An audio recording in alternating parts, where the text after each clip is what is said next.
think we're ready to go. It's now 7 o'clock. This is a regular meeting of the Board of Trustees and also a public hearing regarding ESSER 3 funding. Today is Monday, June the 14th, 2021. I do call this meeting to order and declare that we have a quorum present. This evening, Mr. Mullinax will lead us in the pledges and Mr. Rector will lead us in the invocation. I pledge allegiance to the flag of the United States of America and to the republic for which it stands, one nation, under God, indivisible, with liberty and justice for all. Honor the Texas flag. I pledge allegiance to thee, Texas, one state, under God, one and indivisible. Let us pray. Father God, we thank you for watching over us and keeping us in your keeping care. We thank you for instilling within us to lean not to our own understanding, but in all our ways acknowledge you. Lord, you brought us through some stumbling blocks along the way, but you never left us alone. We are forever thankful for your grace and your mercy. We pray for all our graduates as they enter the next stage of their lives. Now we ask your blessings upon this board and our superintendent as we begin our meeting. We ask all these blessings in the mighty name of Jesus Christ. It's for his sake we do pray. Amen. Thank you, David. Thank you, John. Before we do start, I just want to say a few words. I know from the last meeting to this meeting, we lost a couple of longtime district employees that had served our community for decades. Mr. Hill, the tennis courts are named after him. He did a tremendous job with our student athletes in tennis, took a lot of them to state. And Miss Everett, who was an English teacher, was also a cheerleading sponsor, was involved in just about everything at the high school. They've had a big impact on kids. And out of respect to them and their families, I just wanted to mention that quickly. Agenda item 2 is public testimony. Moving on to agenda item 3, the construction update. Yes, we will, Jason, did you wish to begin first? Okay, with LWA, we have Justin Young that's representing tonight. Todd is on vacation. So if you've come to the podium and give us an overview of where we are. Okay. Thank you for being here. Good evening. I'm filling in for Todd. Current update, June the 9th. Contractor has had some delay on installing final pieces of storm drainage due to wet weather, but overall they are in good shape. The mason will be installing the low walls at the baseball and softball fields after the concrete footings are installed. The framer has finished installing the roof structure at the ticket booth and has started work on the new concession building. The contractor will be working on site concrete walks for the next several weeks. The chain link fence work is to begin this week. Texas Multichem has ordered water storage tank and irrigation sleeves are in place. The metal building schedule has improved by 1 week. The site contractor is working on installation of sanitary sewer line to McMillan Lane. The contractor is installing box culverts between the baseball field and the new concession restroom building. They are currently 85% complete. We had some recent heavy rains and they caused the ditches to get silted in. The contractor is to install permanent turf reinforcing at all ditches per plans. The district is looking at options to install additional box culverts. The track has been cut and new drains are being installed at the field perimeter. The next on-site construction meeting is scheduled for Wednesday, June 23rd. And our office continues to process shop drawings. Do we have any questions? Where's Todd? He's on vacation. Vacation, yes. Tell him he can't take vacation on us. I don't have any questions. I think there may be some additional questions once we go through the rest of the presentation. Okay, thank you. Thank you, sir. Vince, did you have anything to add at this point from everything? No, the only other thing is,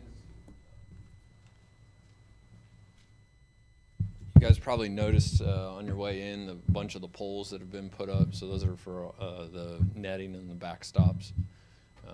So we're starting to go the other direction. We're starting to look like a ball field again. So that's exciting. Besides that, we did lose some days because it rained, but we're working some weekends to try to get us caught back up. The big push right now is to get that roof on that concession building, get it dried in so that we can get all the interior and stuff like that going. As he said, that we're starting sidewalk. So basically that main entrance, starting tomorrow, they're going to start pouring some of that sidewalk. So it's going to start to look more like a permanent finished Right. product. So, That's exciting. yeah. Thank you.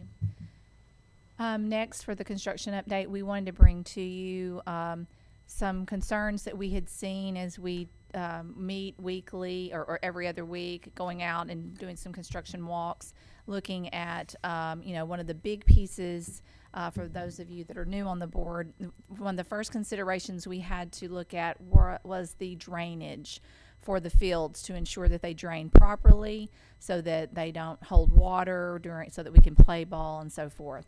So that was a huge piece of this project, was to do the proper drainage. Michael York is our civil engineer that has worked on our plans, designed them and so forth, been with us with several meetings. I think what happens sometimes is, as laymen, when we look at drawings or we hear certain things, sometimes we don't have a full scope of what that's actually going to look like. And so then when you drive by and you look at it and go, that's maybe not what we were thinking or what we understood to be. And so as we looked at some of those drainage pieces and where it's open and how deep it is and so forth, we started asking questions about what's the finished product going to look like for the safety of those driving up and down the roads, those walking and so forth. So we worked with Todd and with Michael to really pour out our concerns from the administrative team on what we saw were some issues that I felt like would be issues that you're going to also have. That's why I asked you to try to drive by and kind of look at it and see what you think. So Mr. York's here tonight. He has pictures and drawings. I also put a drawing at your place, which is a small rendition of the, if I can get to mine, should be your first copy. So he may refer to this. I want you'll have it in your board packet, but I also want you to have it here, and then he'll be projecting some things. So I'm gonna let him walk through what this scope of work is for the drainage, where it is, how deep it is, what some of the concerns are, and we asked him to come tonight with some options. So he's been working with Todd and with Weaver Jacobs to come up with some viable options if you so see also a need to make some kind of change in this scope of work. So Michael? Thank you, Ms. Cook. She said, my name's Michael York. I'm with York Engineering, and I have been working on this since, I guess, the beginning. Did the drainage study and then presented with y'all, went over some options. And the main thing, of course, this was a very costly project. And so kind of the direction we got at the time was, let's minimize where we're putting this really expensive storm box. Where we decided to put it was between the ball fields and the concession stand, where you're going to have sidewalk.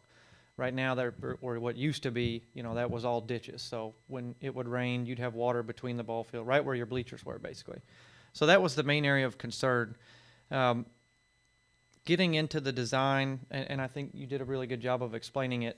Not everyone can look at the drawings and realize what it's going to, look like when it's done. So it's good that this is coming up now. You guys are able to see what you're going to be getting, and if there's time to make changes, it's now, before everything's completed and the contractor's gone. So I think it's good that we're looking at options now while they're still out there and working. And I know one of the main concerns was the steep slopes of the ditch.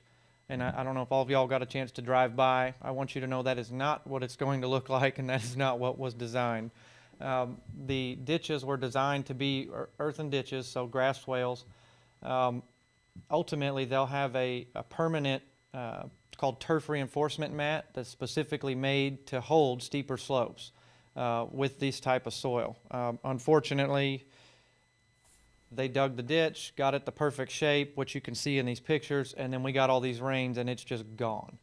And I think Vince told me they've put it back and regraded it 3 or 4 times already, and so this will be the 4th or 5th time. So one thing I do want you to see is these photos, and I don't know if I can maybe zoom in a little bit for you. It's a little small. But this, I happened to do a site visit right after they shaped these, and this is pretty much what the final grade would be.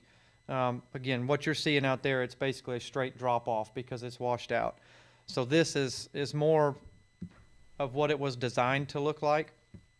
And this, what you can see, I don't know if I'm able to highlight and look like it, where the mouse is, this is the culvert that crosses Esther Drive. And then this here would be your driveway into the parking lot.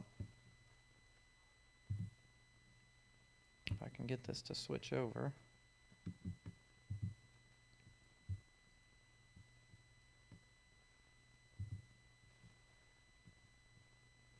Well, I was hoping to pull up the other photo. There we go. This is looking the other direction on the ditch back to Demery Lane. And so I just wanted you guys to have a chance to see that. It's a lot better than what you're seeing out there. So it's nowhere near as bad. And then eventually it will have grass in it as well. So part of the construction plans, the contractor's going to put it back like this, per the current design anyway. They would put it back like this. They would install that turf reinforcement mat, and then they have to establish the grass, because that's what grows through the turf reinforcement mat. Is kind of like a gridded mat, and the grass grows through it, and once it establishes, it all holds together. And the reason for that is so you don't have exactly what happened out here. So I wanted you guys to see that so that you're not thinking we need to put storm pipe in there and spend extra money because it's going to look like that. So this may still not be something that you want, but I want you to understand what you're going to get, and hopefully this gives you a better idea. Let me see if I can pull up now. So this is the erosion control plan exhibit that Ms. Cook was referring to earlier. And all of these dark areas, these are the main ditches in the project. And this is actually the plan that highlights where the turf reinforcement mat is to be installed. And so you can see we actually have it proposed all around all of the ball fields and out to the pond. I know one of the areas of concern that we're going to discuss and look at options for is not the main one, or the one that came up first, was adjacent to the parking lot. The other one, which came up in our site meeting, was the rest of the ditch that goes between the first base line of the baseball field and Esther Drive.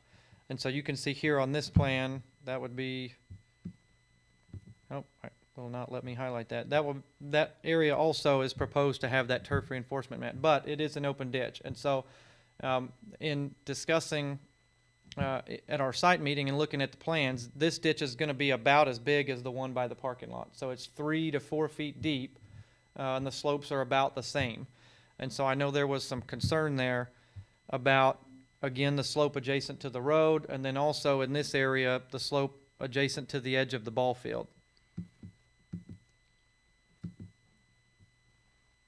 Will you run the cursor exactly where you're talking about at this time so we can see that? Yes. It's kind of hard to maneuver all that. Yeah, I'm figuring it out. Oh, here we go.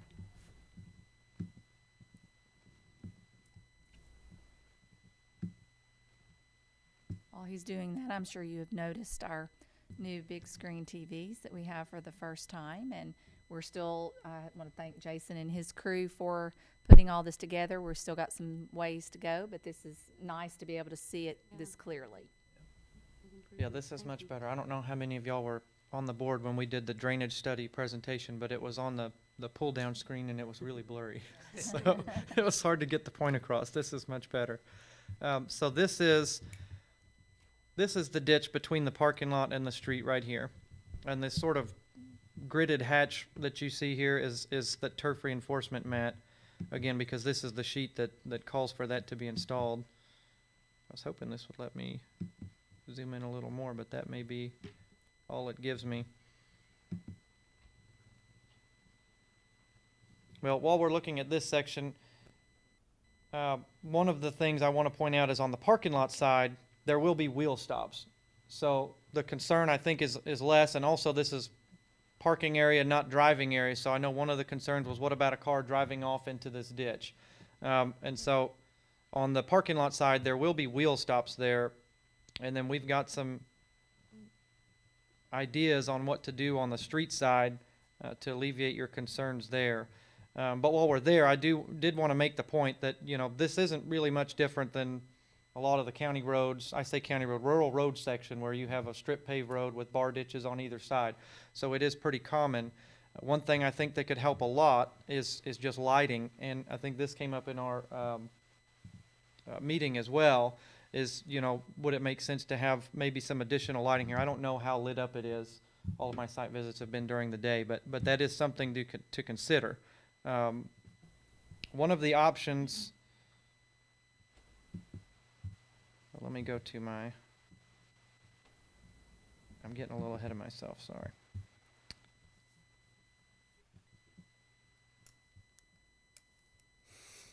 Well, the tab I need to get to is underneath that header. Can I move that? Aha. Okay, here we go.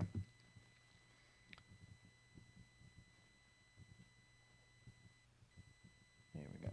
So the first option is the obvious one, I guess, or obvious to me, was to put everything underground, put storm pipe. And I think we talked about, ideally, if money wasn't an object, you would have put storm pipe everywhere. You'd have sidewalk on top of it, and you wouldn't have to worry about it. But we have to find that balance of what you're willing to live with based on how much you want to pay. And so this option is the most expensive, and it's to put storm pipe along all these areas of concern. The two different colors I've got here represent the different size of storm pipe. So the red is the larger storm box. I don't know if you were able to go by when you saw everything sitting there in the yard waiting to go in, but the storm boxes, those are really expensive. And that's what we have in between the ball field and the concession stand. Because this is accepting that same amount of drainage, they have to be the same size, the same amount of water. So where you see red, that'll be the storm box. But in green, we'd actually be able to make it a little bit smaller. So everything north of the road crossing there in front of the parking lot, we could have a smaller pipe. It would actually be a 24-inch tall by 38-inch wide elliptical pipe, which we also have, we're using here on the site. And then the same size pipe on the other green here by the ball field. So that would be a smaller pipe.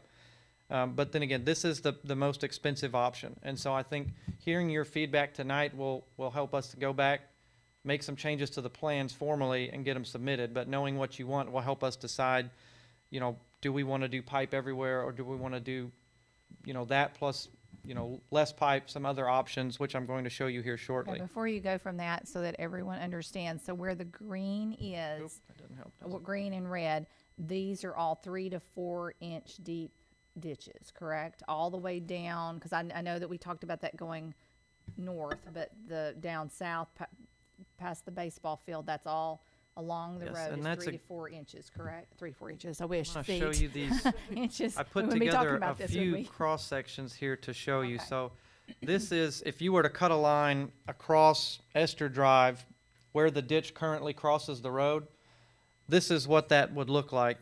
And I'm sure you may not be familiar with looking at profiles. But starting here on the left would be on this side of the street. And this lighter dashed line represents the existing grade when it was surveyed. These darker lines are the finished grade based on the design. So you can see on this side of the street, we're cleaning out that ditch and making it a little deeper. That's what this is here. Then where this blue line is, right here where the cursor is, and here, this is the street. All in this area is the road. And you can see it's pretty flat. This is the side where the new parking lot is going to be here. So before it was pretty much just a low-lying area, would collect water and it would sit there. And now we are basically just taking that and shedding it straight towards the road at the flattest slope that we can to get it to still drain. And that's what you see here. So this flat piece here is the end of the parking lot. This blue line here represents the end of that parking lot. And then this is what the ditch looks like. And so this is actually on a profile grid, so each one of these lines represents 1 foot. And it is exaggerated a little bit so that you can actually see the change in grade here. But this would be 1, 2, 3 feet to the parking lot, and then almost 4 feet to the top of the street here. And so one thing that we discussed as an alternate, looking at ways, obviously the storm pipe would take care of the problem, alleviate your concerns, I should say, but it's the most expensive. You're going to spend a lot of money on storm pipes. So another option that we came up with was taking a little bit of room out of the parking lot here. These drive aisles currently are 27 feet wide, each drive aisle. And if I can show you here.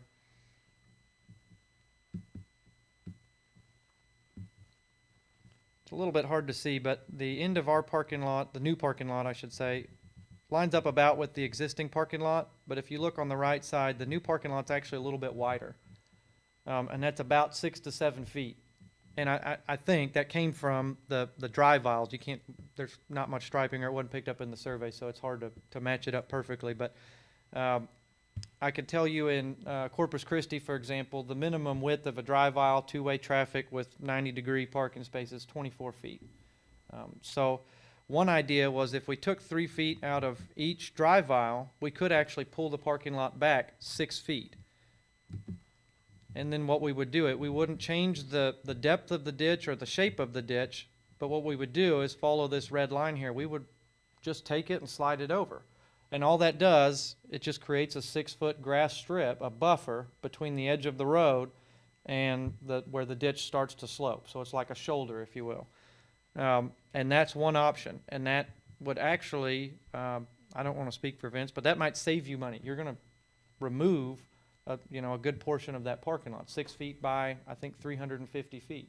So that should be a savings for you. So this is, a cheap way of adding a buffer there.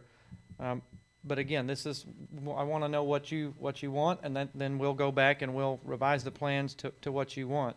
This doesn't, nothing here is going to be perfect. And I think that's something that we talked about back when we were doing the drainage study.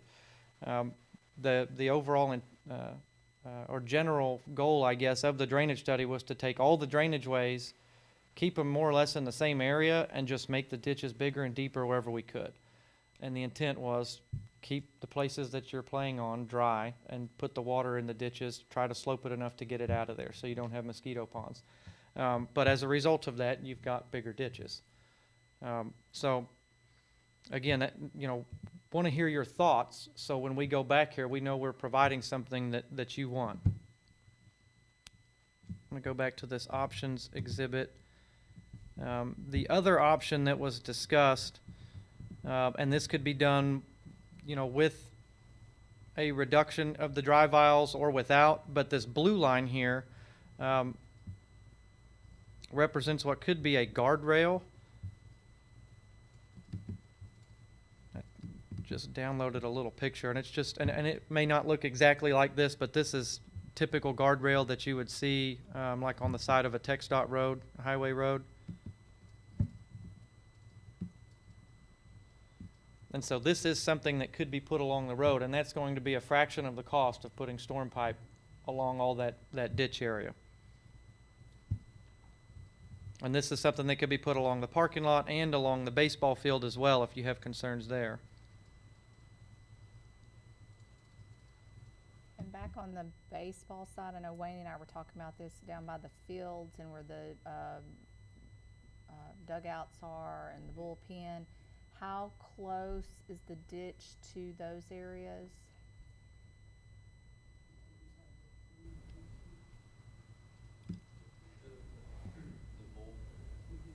Yeah, let me zoom in here. This is the perfect sheet to show that. I can't measure it here, so I can't give you an exact number, and I don't want to lie to you, but I'm looking for something that's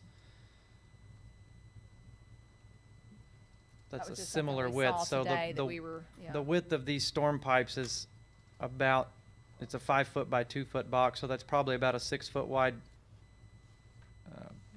gap in between those lines there, and that's about this size. So it looks like this is your bullpen area here, and it looks like outside of the bullpen, the fenced bullpen, there's about 6 feet where it's more or less flat, and then you've got the ditch. And that was another thing I wanted to point out, and we were talking in the field, it was, you're gonna have a ditch next to your bullpen, but we did try, or I tried to leave a little bit of room, and so kind of held, you could see the back of the bleachers, and kind of held that as the line of where the edge of the ditch would be. And so that's another thing where, based on your feedback, if we want to keep the ditch kind of pinched till we provide a flatter buffer by the bullpen, well, maybe when we get down here, we can widen it out. You know, getting your feedback will help with that. And so we could, you know, in this area, we could have a wider ditch, which means flatter side slopes. And then as we get where you may have some foot traffic, we can leave the ditch like this, which means steeper slopes, or we could put the culvert pipe there. And so that original exhibit showed culvert pipe all through here, but what I've got on here is, this is sort of the skinniest part of the ditch, so the steepest part, and it's the closest to where you'll have foot traffic. And so this was just to show one option, and maybe it helps if I zoom out a little bit, but you know, you could do a combination of widen the ditch in some places, put culvert pipe in certain places, and try and cut back on the cost of just putting storm pipe everywhere. So I wanted to try and give you as many options as possible. And I guess it's just to try and cover all the bases. It was brought up in our meeting, you know, what about taking all this, can it flow over to the pond? I think in a lot of people's minds, that's the obvious place where everything should drain. But the reality is the pond, right at the edge of the water, is elevation about 20.5. I think it's 20.3. Over here where we cross the street, the flow line of our ditch is elevation 20. So it's right about 4 feet deeper. I think it was 20.9 actually when we crossed the street. So 4 feet deeper going the other way. So it actually doesn't make sense to go to the pond. I would have loved to do that, but when we got the survey back, actually most of this campus was flowing back the other direction. And so we were trying to maintain the same drainage patterns. And then the main thing here is we're working with the elevations we've got. So we can't make water drain uphill. And if we wanted to drain back to the pond, we'd have to dig it deeper where it connects to the pond. The scary thing with that is that means you're connected to the pond and you dug a deeper hole. So if the pond backs up, it's backing up into your ditches.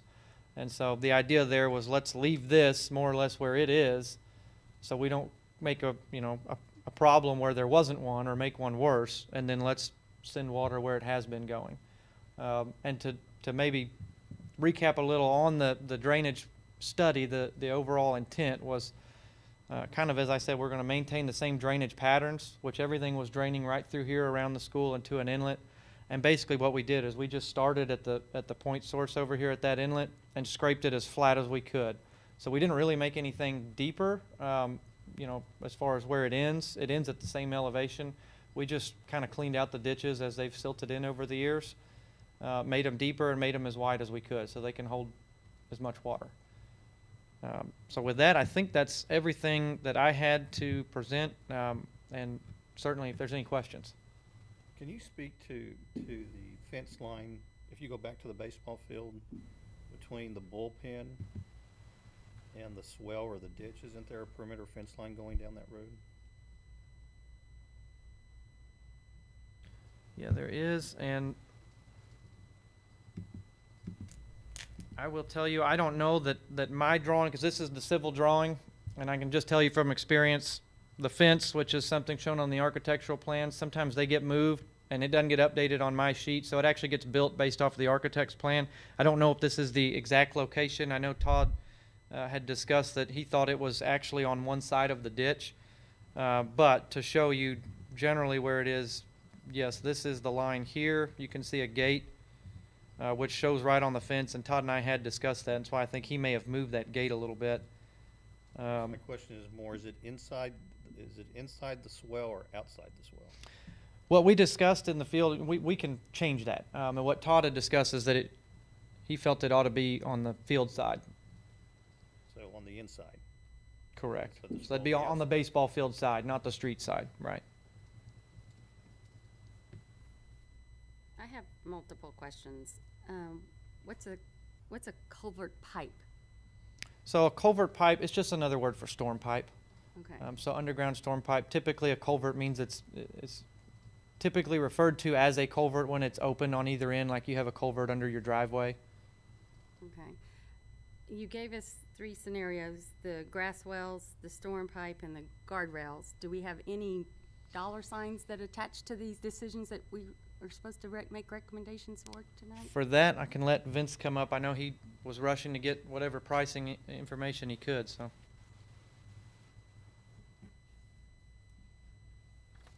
Yeah, so we worked with our contractors to try to get numbers as quickly as we could. So if we do culvert pipes basically from the outfield of the baseball all the way down, the rough estimate that we were given was $482,000. That's the entire way. If you just take it from basically the backstop of the baseball down the parking lot, and you don't take it down the first baseline, you're looking at about $293,000. Say that again. From the backstop of the baseball all the way down the parking lot, but not from the backstop of the baseball down the first baseline.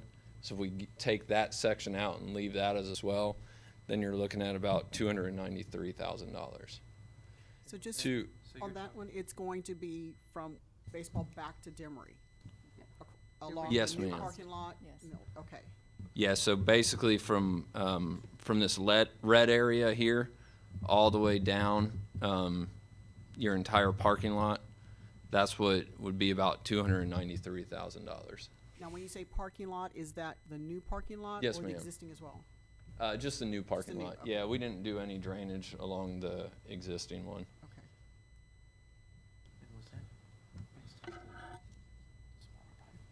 Yeah. And the first figure you gave was how much? 482,000. And that's basically this entire highlighted area. And about how much would it be for the guardrail along the side? So if you did a guardrail like Mike was showing, if you did a guardrail the entire way, you're looking at about $23,000. If you just did the guardrail from this red highlighted area down the parking lot, you're looking at around $13,000.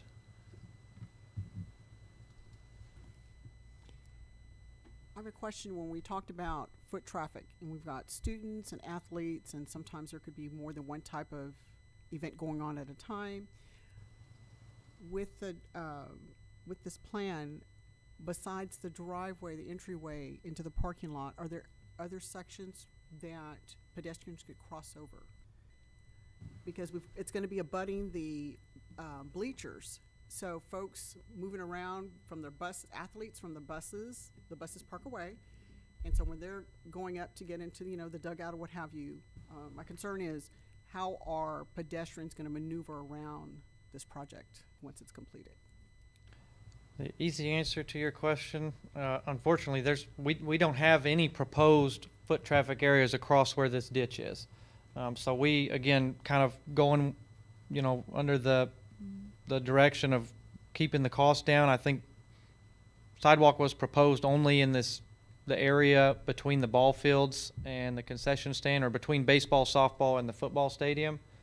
But there's no sidewalk currently proposed where you see the green and red here. And I think our original concept was going through the main gate of the football field and having that where they park in the parking lot, and have that for the And main entrance for the baseball and softball. It may help And to having zoom in here. that foot traffic park in the parking lot, have to do that, and then they'd have to walk through the sidewalks that goes around the concession stand to get over to the football, either softball or the baseball field. That's the original concept, to kind of tie it all together, so we can use that one gate for the main entrance for football and softball and baseball. Yeah, the crowd was gonna be funneled through the main gate. All right, so no more access along No. the Correct. And I think They're that's, not gonna be a park there and just kind of walk across, because Okay. there's gonna be a fence along through Right. there or whatever. right, and that was something I'm sure Todd went over with everybody when it was time to do the concept designs, but that's pretty typical for security reasons, but especially with that fence there, I don't know that it'd even be possible for people to park along Esther Drive anymore and walk over if that's what they did before. Now, in the original concept, do we have fence going along the baseball field? Is that the chain link fence going there, or was that, so if we change to the guardrail thing, we don't need the chain link fence anymore, right? Well, you would if you're gonna Gotta contain keep it security private. onto the fields, yes. Okay.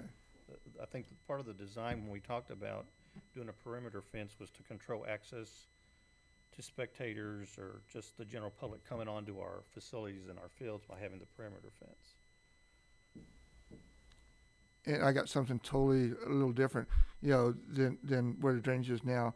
But on the old football field over there by where the main gate was before, there used to be a ditch, had a bridge across where you go to the ticket chamber. Is that gonna still be drainage coming through there to drain down that way? And is that gonna drain? Cause that wasn't draining before.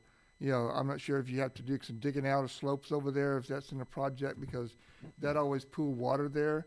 And to go through that entrance, if we have to use it for anything, they're gonna, people had to wade through knee-deep water to get to the sidewalk. So, Yes, to answer your question, yes. So you can kind of see here, I don't know if you can, it's easy for me to see, but even on that screen it may not. You can see these arrows with line with the dots on it. So that just represents a flow line. yes. And so really here, kind of like I explained over there, we're not making anything deeper. All we're gonna do is go out to the inlet, which is over here on Demery, and grade it all the way back. So we're just kind of scraping it clean so that it does drain. And the other thing, there currently that ditch kind of, or swale, whatever you want to call it, just drains kind of to the corner of the parking lot. It doesn't go anywhere. It actually kind of gets stuck because the grass has grown up over the edge of the parking lot there, and it doesn't have a way to get over between the sidewalk and Demery and actually get to those inlets. So what we're doing is actually directing it to the right, and then it'll go underneath the sidewalk. We're going to put in a little sidewalk drain, which is just a metal plate, so that the water can go under the sidewalk right at that inlet and actually go to the inlet. So the area between the old parking lot and where the maintenance building's going, that area right there on So the, I guess, that's- the north side of the field, So this is between the new That- parking lot and the that will Where drain the pretty well bleachers- in that section. Yes, sir. So this area or used to, I won't say currently, but it's under construction, so used to, it would drain this way. So we're gonna maintain that, so everything that drains, anything that, water falls underneath those bleachers, it's actually gonna pick back up just like it used to, and we're just, again, gonna clean that out. It'll continue, here's the bridge structure you were mentioning, and it'll continue. And then here's that sidewalk drain that I was mentioning, so now it can actually get under the sidewalk, and then right here is an inlet. Thank So you. do want to be clear though, the only thing, we're not doing any work over here at the parking lot. They are gonna re-top it, but basically that's just kind of making it look pretty again. So I will tell you, if you've got ponding in that parking lot, you're gonna have ponding in the parking lot afterwards, because the way it was designed, it kind of drains, there's V ditches in the drive aisles, but they are so shallow and flat, it's not draining much. So I just, want you to understand that we're not doing any improvements there. So however it functioned before is pretty much how it's gonna function afterwards. It's just gonna look prettier. Yeah, with the parking lot, the water didn't pool too deep there. It's just the main between that gate going down, that's between the gate and the parking lot there is where that water really pooled real deep.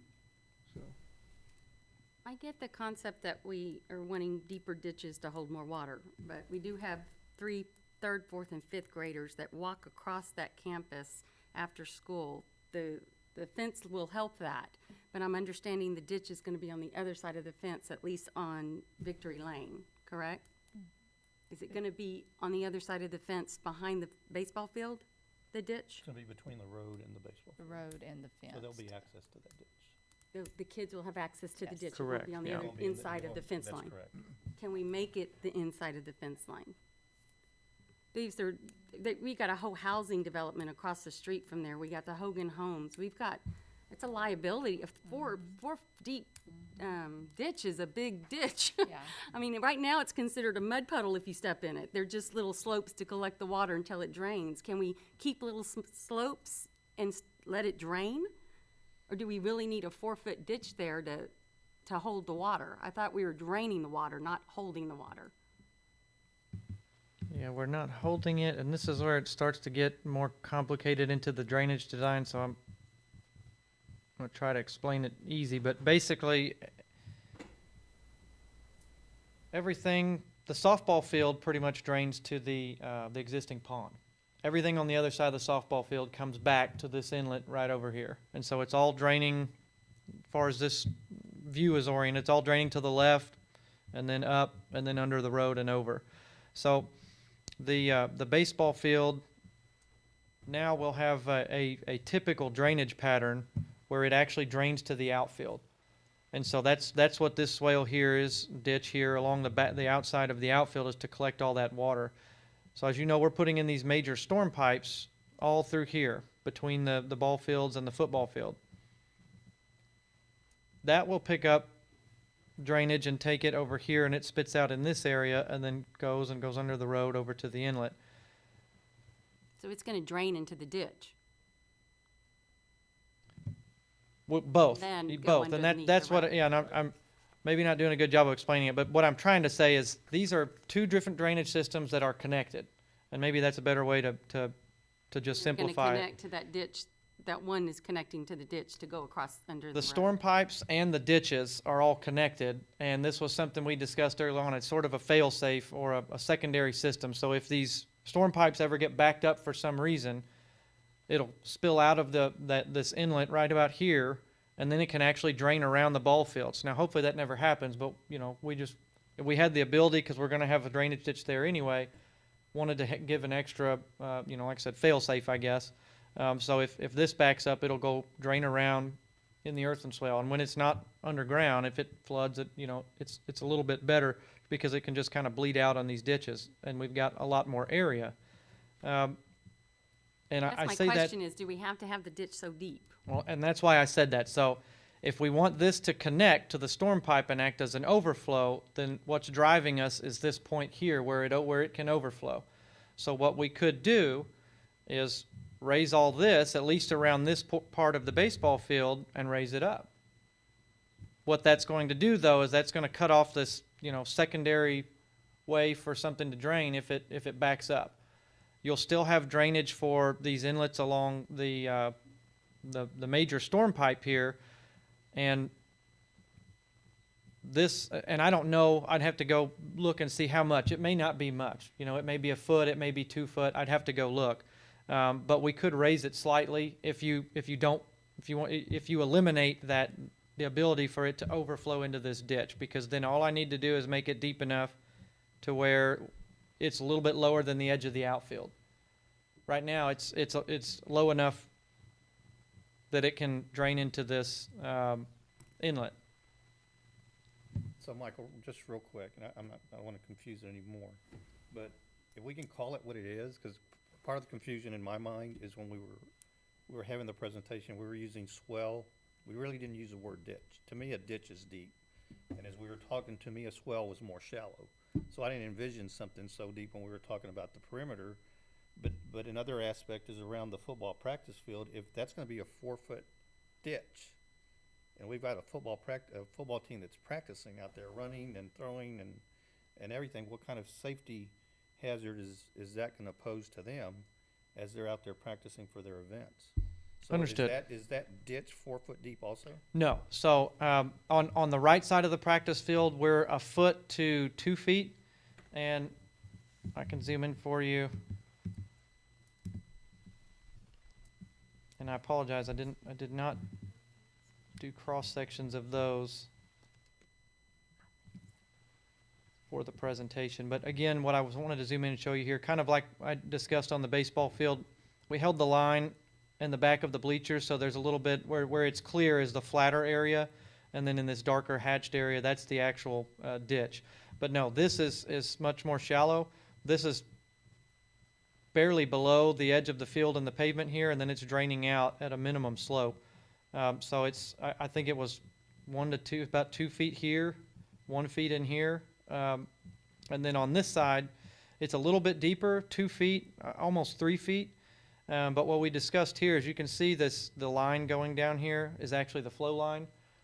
Because we've got room here and there's going to be a fence along the edge of the the outfield of the baseball field, it's, more likely, I think Coach had mentioned, worried about a football player running off during practice and running into the ditch. So what we can do is push this over closer to the baseball field. In other words, make it steeper up against the baseball field and flatter here.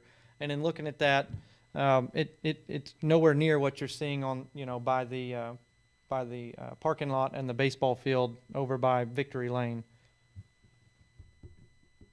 And so on the fields, we have where you see the white and then into the gray, the outfield fences are inside. All the swales or ditches are on the outside of the field fences, correct? Correct. And then I think the question Adele was asking is where are we in relation to the perimeter fences, especially alongside the road?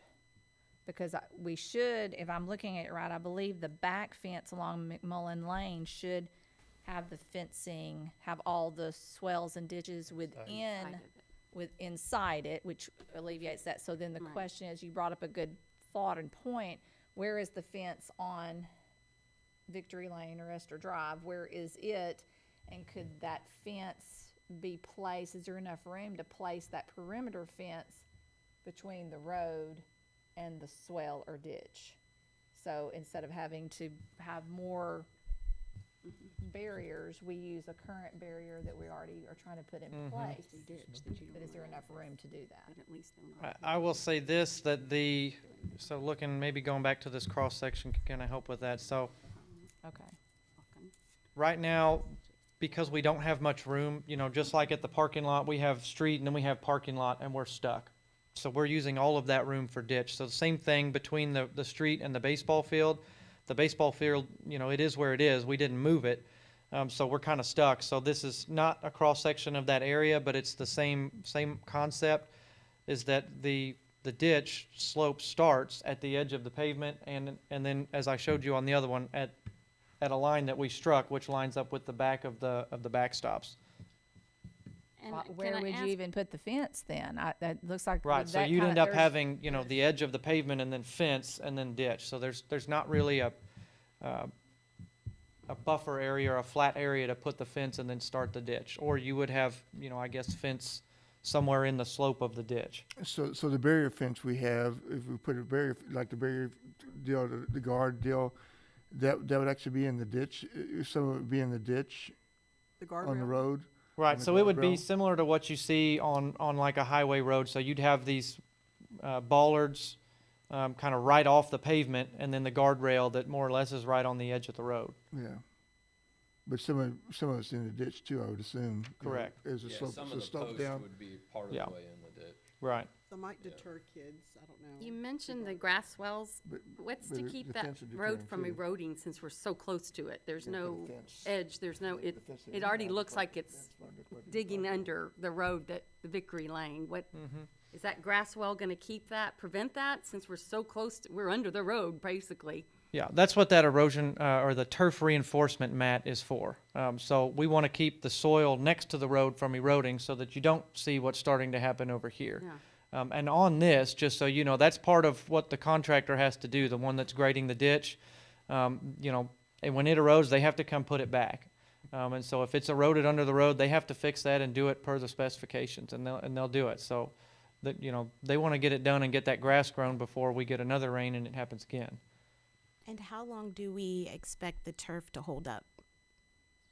The mat? Yes. The like- mat, so specifically on this project, we selected one that's got permanent longevity. So a lot of these, what you'll typically see when somebody digs a ditch or a swale is it's kind of like a straw mat, and they're made to just last long enough for grass to get established, and then they kind of just dissolve, and they're gone. But this one specifically is a permanent mat so that it doesn't go away. Now, it will It will get degraded over time depending on, you know, foot traffic, if a mower hits it, things like that.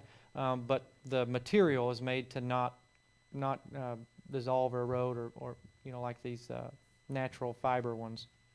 I have a question. Did the designs, or has there been consideration with the past board or our subject matter experts of curbing?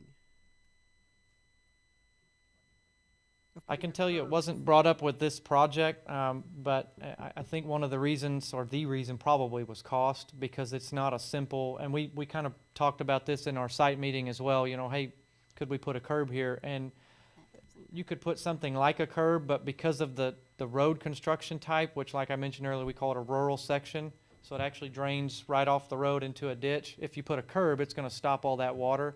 So you'd have to put what we call a sawtooth curb, which is a curb with notches in it every few feet. And the way to, technically, yes, you could go put a curb along the edge of this road without repaving the road. It's gonna add a lot of cost, and you're gonna have to do some pavement repair. So to properly do what you're talking about a road overhaul, and taking a rural road section and making it a typical street section with curb and gutter and sidewalks. And that's kind of what we were talking about earlier. If money wasn't an object, that would be a typical curb and gutter street section with sidewalks on either side and storm pipe under the sidewalks. And that's what you see kind of in the city centers. But that's just not what we've got. So we've got a street with ditches on either side. Did we as a board request these cross-section views previously when this was presented? We had two or three different proposals of how much drainage, where we wanted to drain, what was our preference, and then we priced those out. And of course, this wasn't. Right. I know everyone keeps Vision saying we would originally, I wasn't here on the board originally for that meeting, but everyone keeps saying we thought it was a swell, and now we're realizing it was a ditch. But having a cross-section view and being able to see the depth, I feel like everybody comprehended that pretty well to understand what we were getting into. To answer your question, we had some typical cross sections, but at that time it was just a drainage study. We didn't have any design.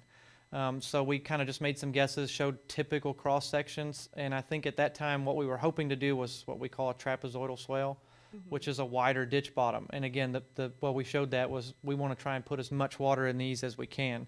But when we got into design, the parking lot was laid out. Like I said earlier, we're left with the space that we've got. So what we wanted to be a wide trapezoidal swale turned into a V-ditch, because that's just the room that we had. And I can tell you from running the calculations that V-ditch just barely has enough capacity to drain all of the water during a typical storm. And what we had the other day is you know, a major storm. So you design these for certain type of storm events, and the size of this ditch, we can't make it much smaller without losing the capacity that we need. The alternate where you talked about shifting the parking lot to allow a 6-foot buffer between the road and the ditch, would we still maintain our 24 feet of the drive aisle? Yes, and so that would be reducing to 24 feet. And if that's an option that you all want to do, I would want to kind of put a caveat on that, in that I want to get with the architect and make sure there's no issues that presents, because it's easy to say let's shrink it, 24 feet is used elsewhere, but I know in talking with Todd on the site, they had that at that for a reason. And I think because it's a ball field, you expect bus traffic, larger vehicles. So what we want to make sure is that we're not creating an issue for bus traffic as they come through here to make turns.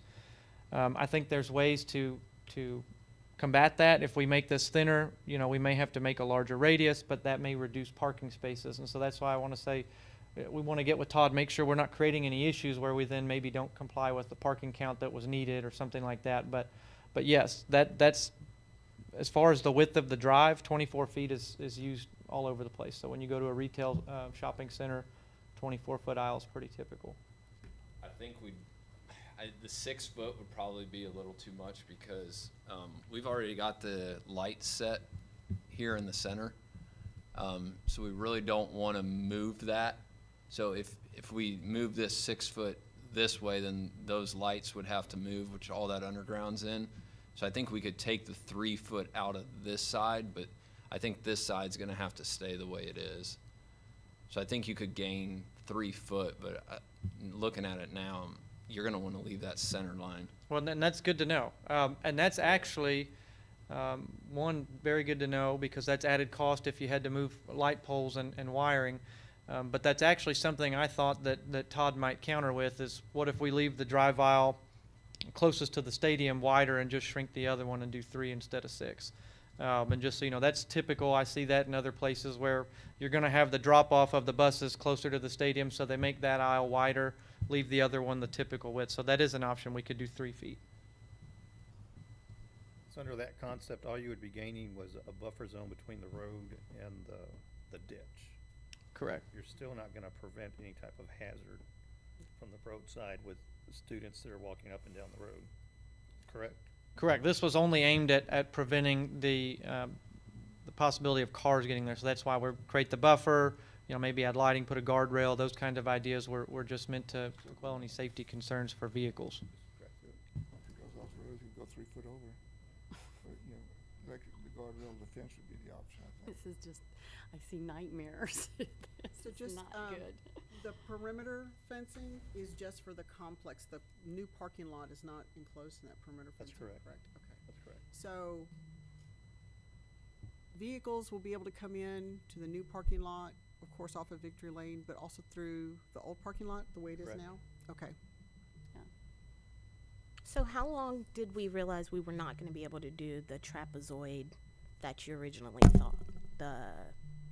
So that we went to this V ditch. How long ago did you guys know that?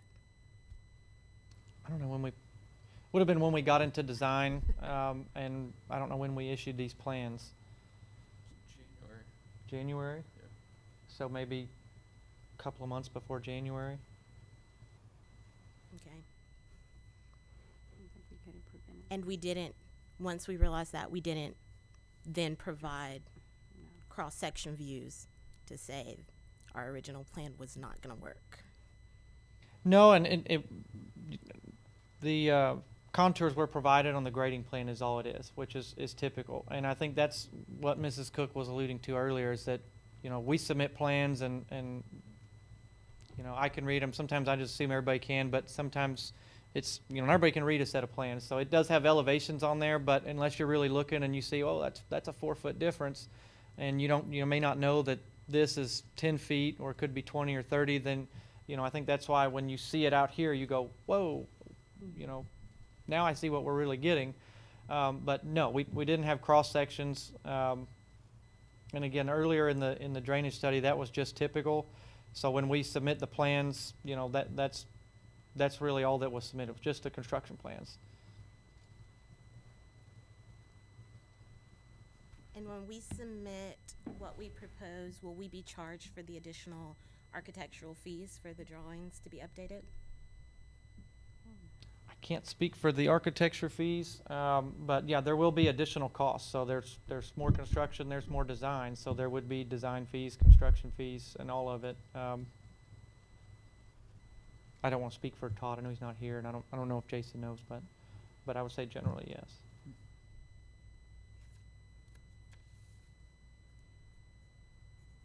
Does anybody else have any other questions?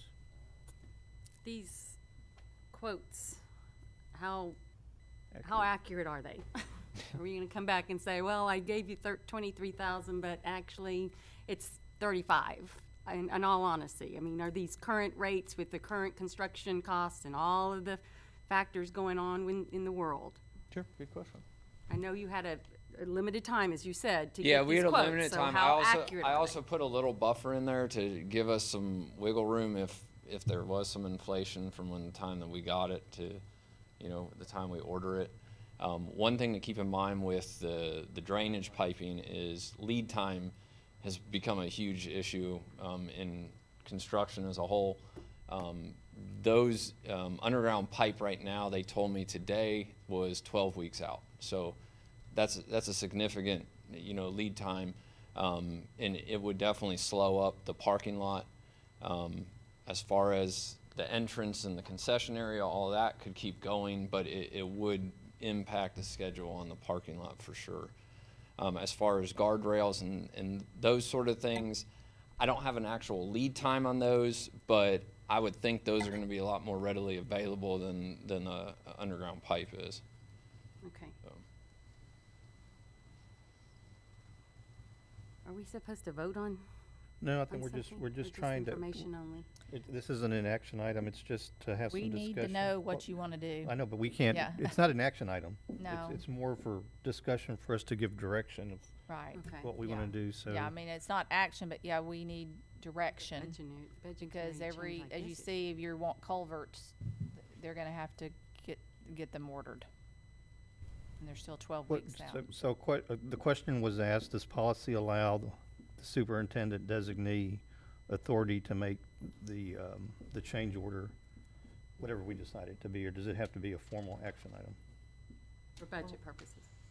Well, we've been making change orders. Normally, anything over 50,000, we bring it to you. That's what we've been doing. Now, going back to policy, I mean, We may need to come back Yeah. and have another meeting. So, just kind of summarize, just make sure we're all on the same page. If money wasn't an issue, and we could do the box culverts, or whatever culvert, down the entire Victory Lane, we're looking at $482,000, correct? Right. Option B would be to do a partial from the baseball field back towards, north side to Demery, all the way to the edge of the new parking lot. That's $293,000. If we don't want to make that investment or choose those options, the third option would be to go with guardrails, leave the ditches open, and to put guardrails up and down the entire road at approximately $23,000. Right. So then the question of the board becomes, which of those options do we want to recommend administration to implement, or a combination of? you also have the 3-foot, if I'm understanding, 3-foot on the outside aisle. It's not being so wide, you have a 3-foot buffer, right, with grass. Reducing one drive aisle of the parking lot to push the ditch 3 feet further from the road. Because my question is on the guardrail, where are you putting them? If you don't do that, I'm not understanding that. If you don't have, because you're saying it's right against it and it drops off, how do you put those guardrails in there? So maybe it helps to go back to, Because you can only widen it from what you're saying from, so the picture doesn't One really help part. because it's not showing it on a slope, but typically the highway department will have these on the edge of a road where there is a slope. okay. And so these bollards or Go piles will be into driven into the ground where the ditch is Into the sloping. slope, Right, okay. so they'll be more or less at the top of the ditch, and then this guardrail will be pretty much All right on along the the edge of way, the, okay. the road. Okay. And So you'll have reducing- that, and then we'll have fencing. I still am not sure where the fencing is along Victory Lane, but somewhere there's fencing. I think you have the ability to ask that be moved. Yeah. Jason can correct me if I'm wrong, but I don't think that's set in stone. So if it needs to slide to one side of the ditch or the other, or in the middle of the ditch, what you want, I think there's room to move that. And do we have a number for how much we would save reducing that parking lot? I don't have that number right now. Do we know our rough price per square footage on the parking lot? I'd have to go back and look. I don't have it in front of me. I don't Cheryl, know that it was presented. if our as a- wish list is the top of the list, can we afford it?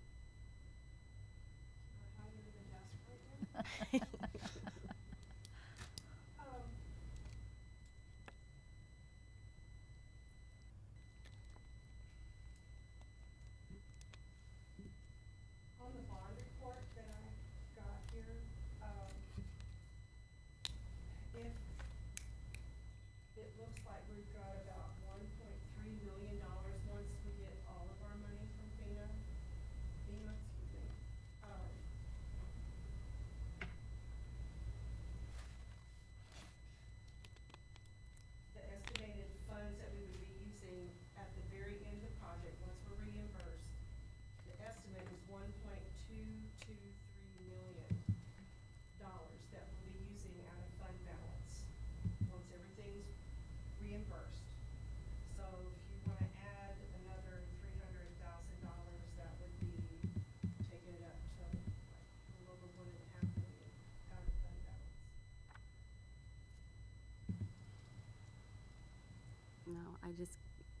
I just can't imagine ditches.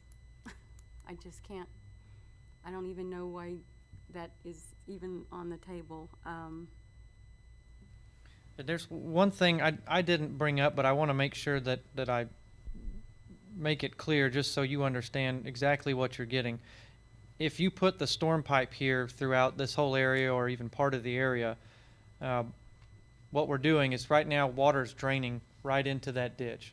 We're covering it up. We're stopping the ability from water to get into the storm pipe. So we will have areas along here where we will have inlets. So you're still going to have, this time based on how you understand it, I can say swale, very, very shallow. I mean, it's going to look flat to anybody, but it will have to direct water one way or the other to get into an inlet every so often, and that was included in the pricing. So I just want to make sure you understand that. So it's not just going to be a flat grass area. It'll have some inlets every so often.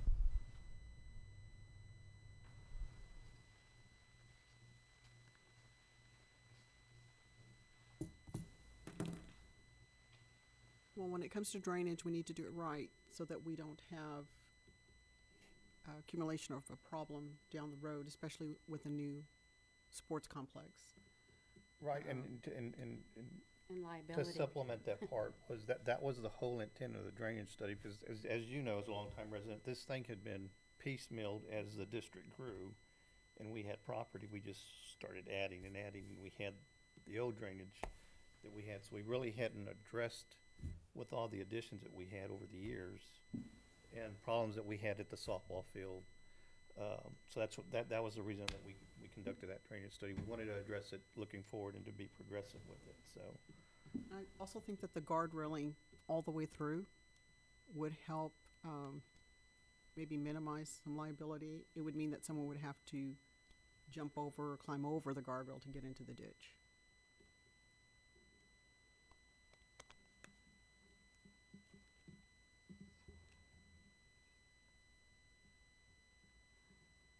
And that includes along the baseball field, first baseline, all the way through to center, to the right field. Yes. Okay. So just trying to give you a backdrop, what the board's vision was to really try to clean up kind of what we've done over the years and the decades with the sidewalk going from the baseball to the softball field, and a continuation to the gym, the bond project for the gym, to make our sports complex really appealing as people came in, to dress it up, for better words, to market our school district of, hey, we've got good baseball facilities, softball facilities, a gym. We've invested in that, so we really concentrated on that swell area that's going from the baseball field to the softball field and cleaning that up. The board didn't envision that perimeter ditch that's really going to be an eyesore now, because we're going to have the barricades or the guardrails going through there. I mean, it kind of rubs against exactly what we were trying to accomplish. Well, But from a especially safety along the street, though. Right. Because you've got vehicles, So the last part I was going to say is the safety aspect to our students and everyone that's on our property. A little third grader doesn't see that as a ditch. When it's full of water, that's fun. Yeah, you can play in there. That's a pool walking home. That's not jumping in a puddle. That could go to third grader up to his neck. 4 And I- feet is a little big, that's a big adventure there. Just very concerned about that, especially if it's accessible without a fence. I mean, and that makes it, that whole Victory Lane is what I'm understanding, up to the end of the new parking lot.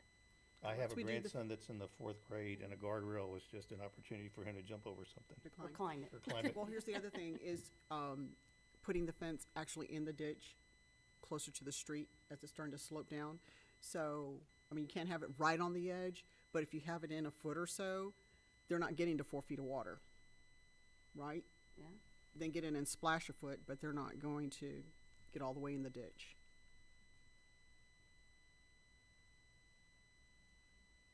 And How long will there's no way fencing to- last with the Yeah, that's what I was about to ask. How long will the fencing hold up in there?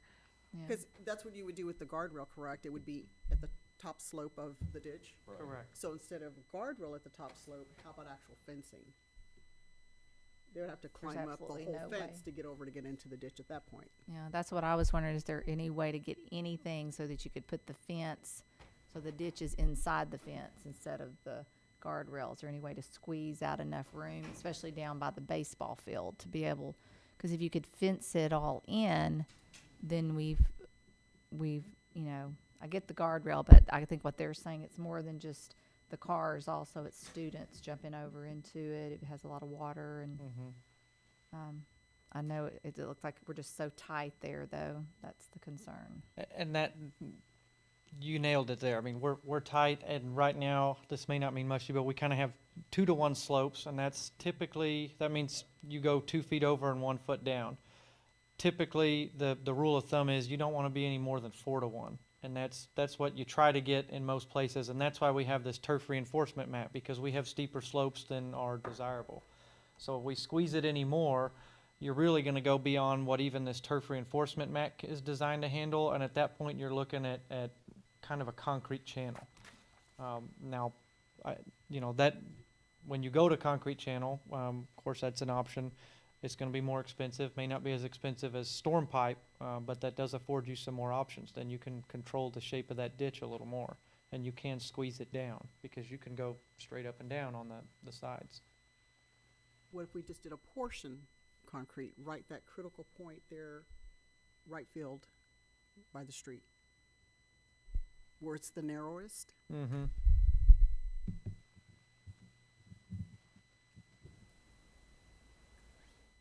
Yeah, so you're talking about right here. So that's an option. I don't know that you're going to gain much there as far as the safety factor, because it's already, there's not much room there anyway. So if it were me, I would suggest just, if you're not going to do the storm pipe, I would think just a short run of culvert pipe there would be better, because then you're just making the whole thing flat. And I think that's probably only 6 or 8 feet wide. Okay, and what about coming out past the bullpen towards McMullen? So what about that corner of the baseball field? How much room do we have there between the fencing and the street? See, once we get, so here's your bullpen area. Once we get south of the bullpen, we could actually widen the ditch. We can move the flow line, so we can push it away from the road. That's where I'd want to get some input from, you know, the coach and folks who actually have players out here, to know if that's going to interrupt anything. You know, I tried to just keep it away from the field, because, you know, I'm just making assumptions here. But if it's not going to hurt anybody's feelings, it's not going to get anybody's way, we can move it over and get that flow line out of the way, which would allow you some more room to put a fence. And we could do that. Anything that's white here doesn't have that hatch is not ditch. So currently it's more or less flat, slightly sloping to the ditch. So we could cheat the ditch over into any of those areas that are white.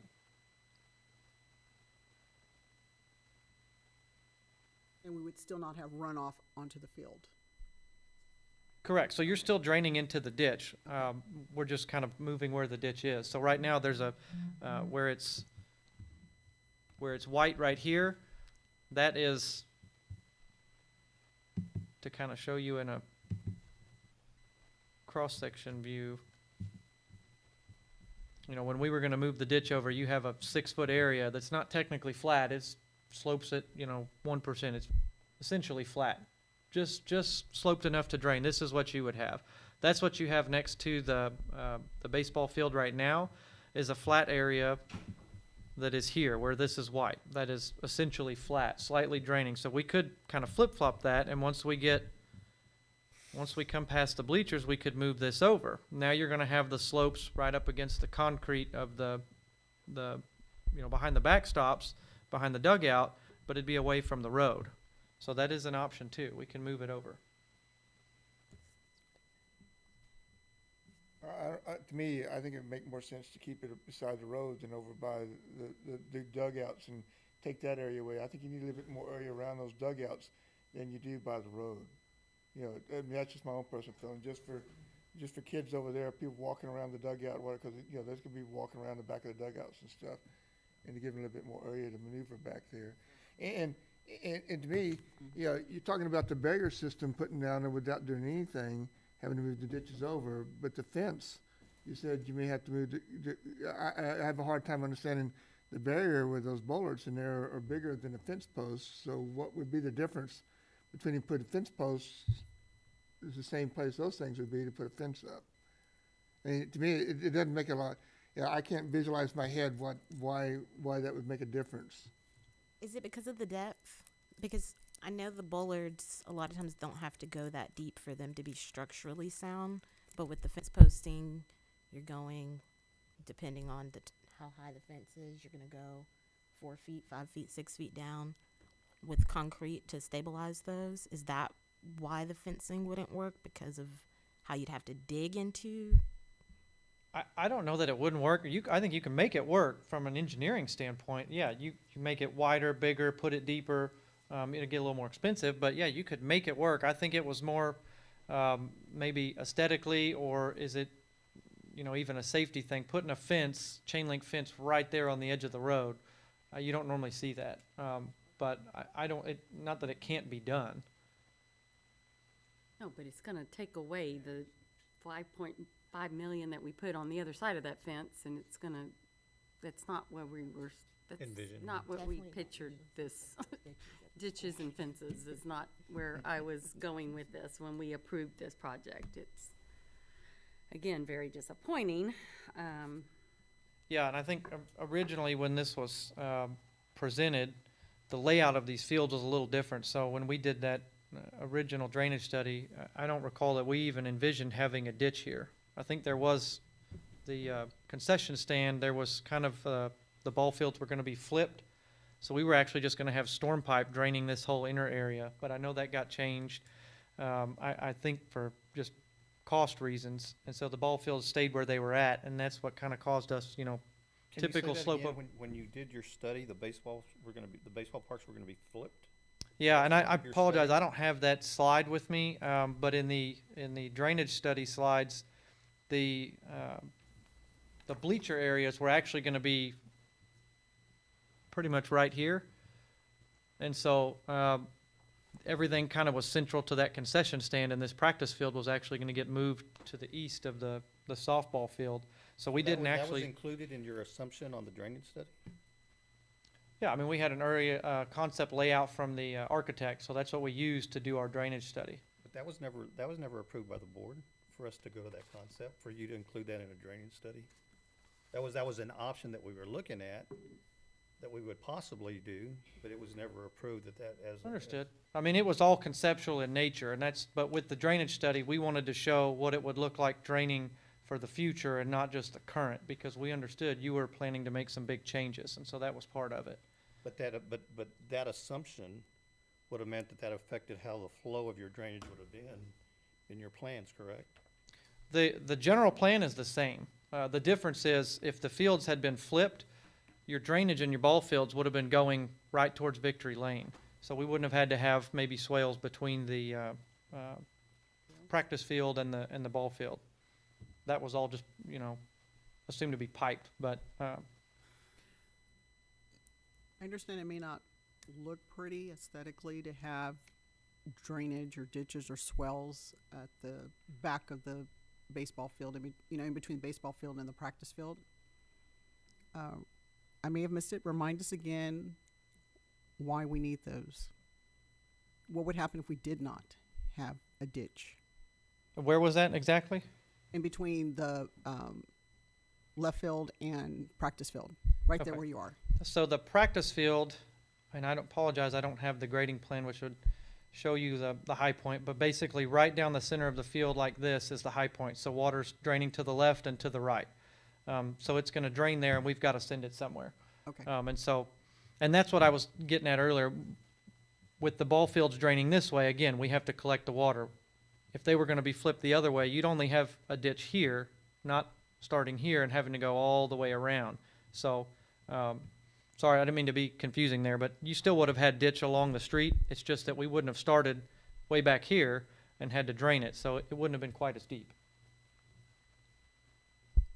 So we can't we can't avoid putting ditch or swells in between the baseball and practice field.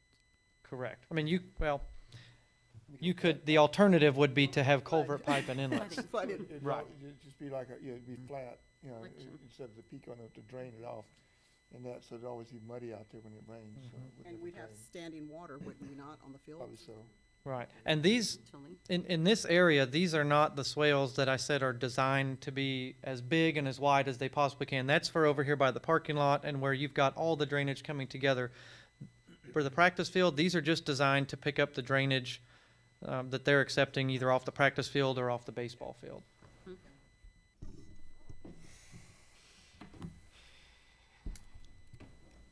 So I think the options before us are either to continue on with the vision, and based on Ms. Stansberry's information that it would increase our fund balance, we're taking our fund balance to 1.6 from fund balance, and that's only a consideration of the partial from the baseball park to Demery would be 300,000, what we're talking about, because we're sitting at 1.3 right now, right? So that would be the option B. Or we can tweak this thing and either move the security fences out to the ditches or use the guardrail concept. I mean, we can sit here and talk all night. Those are basically the three options that we have.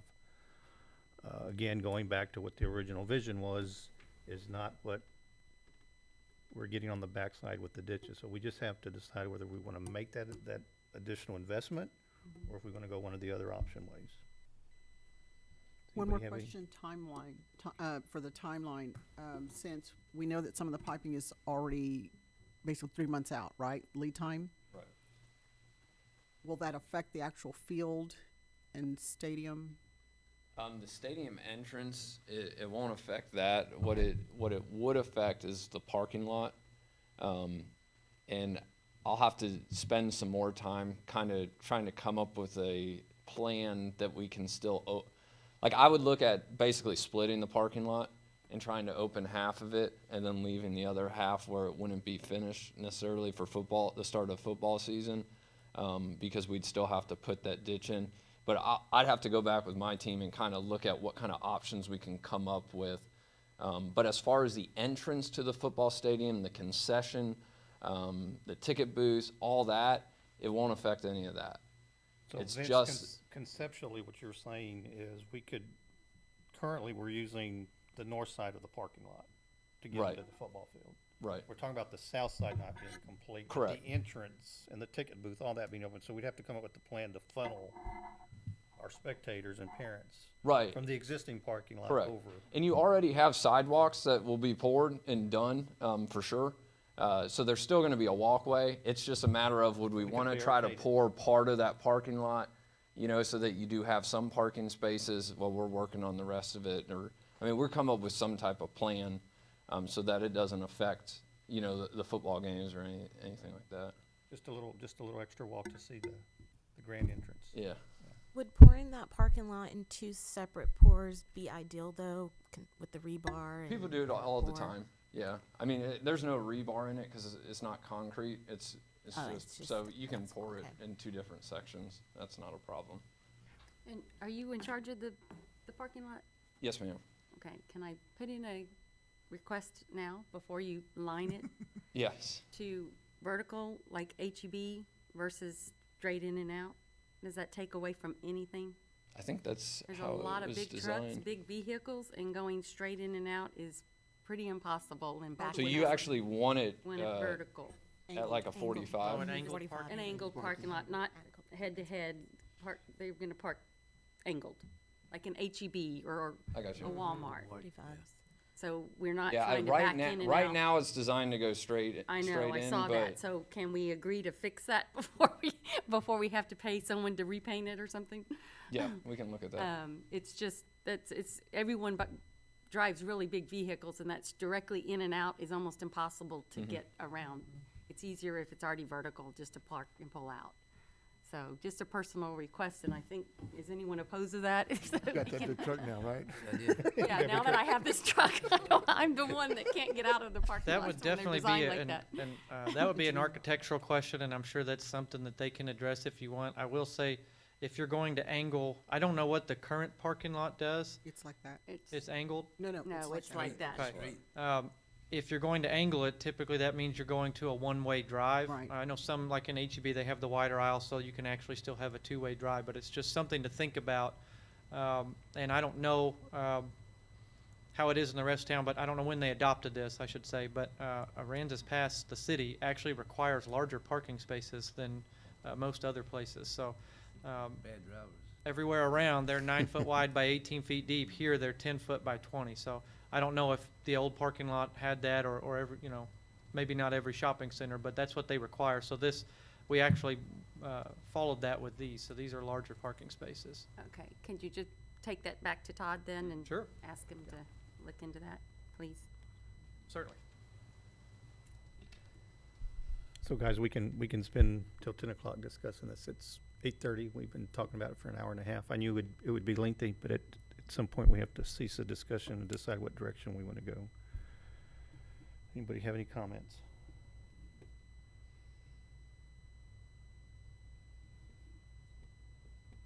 We just need to make sure that we've got the drainage covered, and safety. And so even if it means it doesn't look pretty. Because I think good drainage and safety come first before aesthetics. Anybody else? I also think we should focus on what's most budget friendly too, if it does address the drainage and the safety, because at that point we are taking $400,000 away from something else for the district. Anybody else? I don't like a ditch, not on that side. But a partial, I hear everyone's and feel everybody's passion on what they're saying, and number one and foremost for me is the welfare of our students. And we can go by that different means. At the same time, I'm with the conceptual and the aesthetic, I'm kind of like Ms. Diaz's. I can't see us making this huge investment in having a ditch partially or even wholly. If we're not going to do all of it, I'd like to see us do partially from the baseball field down to the end of the parking lot. So what I guess what I would be saying is make the additional $293,000 investment to clean that area up and just close it up and protect our kids and have a nice facility. I go for that. Ms. Diaz's? Mr. Mullinex? Yeah, I kind of like that idea too. That way you still got the people driving in, and you're going to have grass and stuff beside, and it's going to be grass ditch anyhow. So it's going to kind of blend into the to the baseball field and the dugouts, but a grass ditch going that way on that part. But the other part doesn't have, you got grass right in the middle of the pavement, which just kind of looks out of place. So I kind of like going there with half of it. Okay. But correction, is the partial for 293,000 going the opposite direction? I was fixing to ask him that question, Vince. So the 293 covers from the baseball field to the north side of the parking lot? Yeah, so that's from basically where this red is, and then all the way down the parking lot. So it's really giving us the new parking lot area. It's not really giving us the roadway abutting the baseball field. Correct. So Okay. Right. that area would have to either address by moving the fence or doing the guardrail. And we could, in that area, we could do a combination, which is kind of what this exhibit here was showing. We could just put the culvert pipe right here where it's really, really skinny, and then maybe slide the ditch over when we get past the bullpen, work with the coaching staff on where that's okay to do, and widen it out to make it not as steep.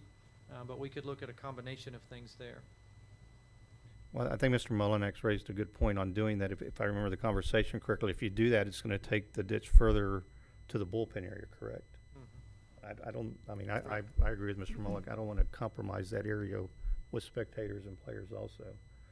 So, if we're going to have, to me, the best of the both worlds would be if we're going to have to do that to leave it existing like it is, and either put the guardrail in there or figure out how we're going to put a fence in there to keep the ditch on the inside the perimeter and the outside. And I got one more question. You know, originally, right now, the way it sits is the culvert comes down and where it kind of meets there, and you got that open area, which that's going to have to remain open, right? Is that what you? I think somebody said that before. It has to remain open for some type of drainage or something.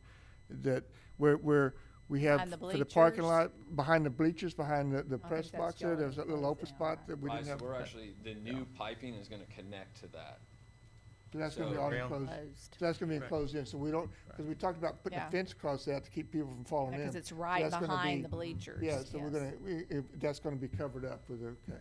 That was right where that red line started. So we'll actually connect all of That that, big and we'll have hole a is. junction box there to Okay. accept water coming around the side of the So that's baseball gonna be field. covered up now, so it won't be a hole. Correct. Right, yeah, so that runs right here, and then you have a T right here that'll have the new pipe going this direction. So you're having an opening now over here. Okay, thanks for that clarification. On the other side That of helps. the ditch, then you're gonna, Okay. we got So liability we- for vehicles. And one other question, just I'm wondering, so we do this and then, let's say, at years, we get down the road and we just really can't stand the rest of the ditch down. Is that something we could go back with and add culverts? If we just sure. come back and go, that's just not working, or, you know, heaven forbid, we have an accident or something? Yeah, okay. in that section that we would be leaving out, this would be the best case scenario if you had to go back, right? Going along the parking lot's just not ideal because you're Right. that Yeah. close to the You have pavement. to, you have to disturbing have it. some in the parking lot to redo Right. it over. Right. And that way you just got the open grass anyhow, you're just gonna have to Right. redo it So over. if we just Absolutely. see this is not working, Okay. maybe we'll fall into some money. Get some and- money. The fence is gonna look ridiculous. Have you ever driven down the street and So do can we touch a need fence going through just it?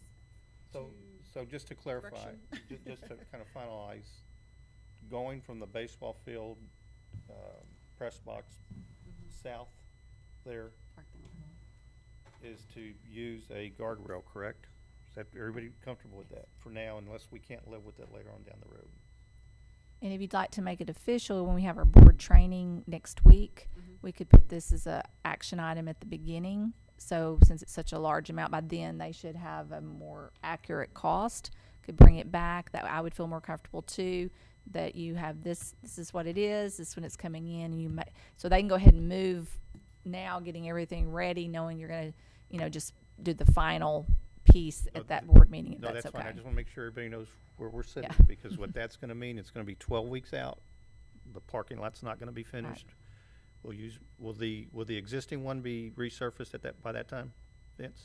Yeah, we can still move forward with that part. So that, the existing parking lot will be resurfaced. We'll use it at the start of the season, and we'll funnel our spectators down the sidewalk to the entrance. Now, until we can you finish. do like half the parking lot? That's what I'm gonna look at. Yeah, and so there would used to be a 1.5 parking lot spaces available versus the part over there we just leave, Have to still close the parking lot even though we're gonna go with the concrete?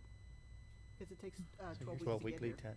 You talking about just, They're gonna have to work We around. can't park on it right now? not Without this the half or that half, but drainage? just that, Yeah. right? You're gonna be Okay. digging up the ditches and stuff over there with all the construction stuff and the pipes and everything along there. So gotta So be they're gonna late. need room to lay all that on the Oh, road or so whatever they're- else. They're We gonna could be do in this the the middle of whole all time. of that Yeah. during football season, okay, Yeah. okay. So when we're saying half, are you talking about the half close to the stadium? Yes, That's that what I- half closest. That's what I'm trying to show you. Not So, like- well, that didn't help at all, but Okay. he's talking about this half here. Right. So basically where the light poles run right now, we Yes. would split it right there. Okay. And then Like that one section closest to the culvert, we would work over there and then try to open the other. All right. Anybody else have any other questions? We have a plan? I think so. Okay, that hurt, but it wasn't as So- bad as I thought. Just to clarify, since I want to make sure I get it right, you want storm pipe in front of the parking lot, beyond that, just guardrail? No, no pipe along the baseball, correct? All the Well, we're gonna red, come all the way down to All the the red. red. We're, right, sorry, And I'm sorry, yeah, I say parking, I mean up to this junction box. From Junction there box to- south, along the rest of the baseball, it's just gonna be a guardrail, and leave the ditch where it is. Yes. Okay. But possibly moving the fencing, right? And then we'll look at Into the the ditch. fencing. We'll look at fencing options with Todd, as well as the parking I lot can't striping see we a will fence. address with Todd. With Well, the we already guardrail. have the perimeter fence. We're just, I was just asking if we could Right up move against the it road, so though? that, no, into the ditch, so that someone can't get into the 4 foot. Once I design it, I'll send it out to you, so maybe some options, like fence here, or guardrail, and the fence is over here, or we eliminated the fence. Yeah. We'll just Well, with let this them look at quote, do options the based off guardrail at this. least. Yeah. You're talking that where you got the green up, it says storm pipe? Is that what you gonna put that underground too, or is that gonna be open ditch on that slide right there? What Yeah. we will probably have, because we're gonna have a junction box right about here where Yeah. where everything comes together. And I'm thinking we will probably have a little bit of storm pipe to where there's really a pinch point right here. Right. And then we'll have a culvert opening so water can flow into the storm system. Okay. That's still gonna be opened up for the ditch though, right there Correct. behind, That's why I was saying the you know, fence. right behind the concession stand, I mean, the press box and the, I think it's gonna be a little bit lower, right? Further south. Yeah, I mean, if you want, we could extend that storm pipe kind of to here. Could we extend it to the end of the, where you got the green right now, that's quite past, like that. past. the Yeah, and the bleachers. idea with the green Past is the let's bleachers, extend it right past the bleachers and then we'll leave the opening. We can do that. Yeah. Okay. Yeah, because that way, you're still there where people can walk in that way, it's all grassy back there, so it kind of flows in, and you still got the level ground going behind the bleachers, so people can walk back and forth there, so. Yeah. Good point. And that's where the kids Good will You point. could put play. bollards right there. Yeah. That's where the kids will be found. too. Everybody take good notes? Got good notes? Okay. We good? Okay, I think right. so. Gentlemen, thank y'all for walking us through that and being patient as we asked all our questions. No problem. Thank you. Thank you. Thank you. Okay, now let's get to the meeting. Okay, we're gonna start flying real quick. Agenda item 4, public hearing regarding ESSER 3 funding. Ms. Cook. Okay, you want me to fly? Let me see if I can fly. We had some big topics tonight. So, all right, so I am going to, she's going to try to get our, this is a public hearing. We unfortunately don't have any public here with us, but I guess they'll watch via the video. So I'm not going through all of these slides. I went ahead and gave you all of the TEA slides as it pertains, and I'm just gonna highlight some key pieces that were in your board packet, and she's gonna post, just waiting for it. So basically, House Bill 3 had a focus on funding increases of about $530 per ADA. And you see on slide 2, where it talks about the point was to support teachers and reward teacher excellence, increase funding and equity, focus on learning and improving student outcomes, and reduce and reform property taxes and recapture. So those are some of the things that were in place. And then as we move forward, slide 3 shows the ESSER funding. This is Elementary and Secondary School Emergency Relief Fund due to COVID. That was put out. You see all the allocations. I'm not going to go through all of that. These slides are available on the TA website, as well as you have copies of this now. Anyone watching, if they want to know exactly where it is, can contact our office, and we will point them to all of these slides. The thing I wanted to note here was first, so that when you hear ESSER, you knew what it stood for, because you'll hear us talk about this a lot during the next 3 years. And the purpose of this is to cover general expenses in the 2019-20 to operation connectivity reimbursements, PPE, and remote instruction support. This was the first allotment for ESSER 1 that we received that we've already been using. This is where we, through Operation Connectivity, we're able to be reimbursed for our devices that you had so graciously approved out of fund balance, and then we came back, PPE, things that we bought, any remote instruction support, anything that costs that incurred during that time, we have gone back and put in to be reimbursed for those things. And so Cheryl and her department have worked to make sure that we receive all of that funding. So that's where we started as we began this journey. Then, of course, as we've moved forward, we went from ESSER 1 and they jumped straight to ESSER 3, and then they followed with ESSER 2. I don't know how that happened, but that's the order they went in. So ESSER 3 funding was recently released. You see the different allocations for Texas. And the way it's being allocated is 2/3 of the funds are available for immediate use.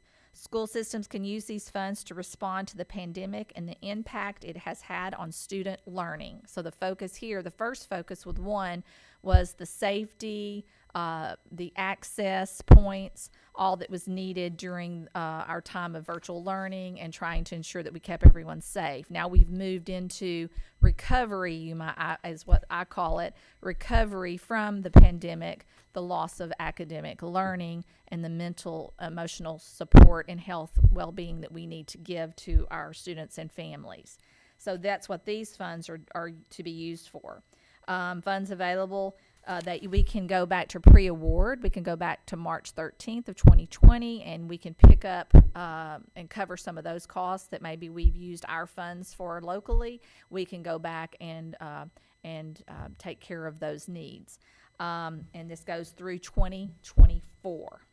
And then it talks about allocations can be found here. Of course, unless you're on the website, you can, if you're just looking at the document, you'd have to click. But our allocation for ESSER 3, as I had shared with you before, is $4,843,178. Then ESSER 2 allocations were dropped, which also can be used for the same types of needs. And that amounted to $2,156,000. I don't have that much in my account, so I usually talk in thousands. $494,000 for a total of funds that will be allocated for our district is at $6.9 million. So almost $7 million that we have allocated now to help us during this next 3 years to overcome. So this is quite a blessing. I feel, and so does my team, a lot of pressure to make sure we get this right. Like I told them, sounds like a lot of money. It is a lot of money, but you see through this construction thing how quickly $5 million can go. So we're trying to be very strategic and good stewards and ensure that every penny that we spend, that we'll have the highest level of impact for our students and our families so that we can see recovery sooner than later. So the point of this hearing is to help everyone understand where the funds are coming from and then what we've been doing up to this point to move towards our plan of action. The next several slides basically just give you some background information on maintenance and effort and all of that. So I'm not going to try to touch on all of those unless you have any questions about any of those. Sarah, just real quick. Yes. Maybe I didn't hear you correctly, but you spoke to if there were any expenses that qualified during COVID-19. Do we have a list of those already that we can go back and? Yes, we've been keeping all of that documented so that we can go back and make sure that we receive any reimbursements for that. So if we get reimbursed, will that money go back into the fund balance? If it came out of the fund balance, wherever it came out of, it'll go back. Okay. And you guys. So a lot of our things we used from our regular budget. So basically, if we close out that budget, anytime we close out a year and if we didn't spend everything, it goes back to fund balance. So it all goes back eventually. Yes. Correct? Did I say that right? Yes. Mm-hmm. Yes. Okay, so moving through, I'm going to skip all the way over to, because this just has a lot of background information to, doesn't have a slide number on here, but it says at the top, given beginning of year data, we are facing larger challenges than ever before. Went a little too far there.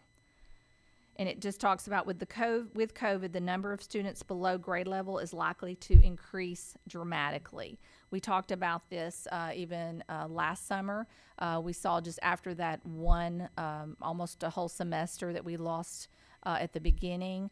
We showed you all the bar graphs of the loss of learning that we knew that was occurring due to us trying to revert to paper packets and virtual as we started this school year.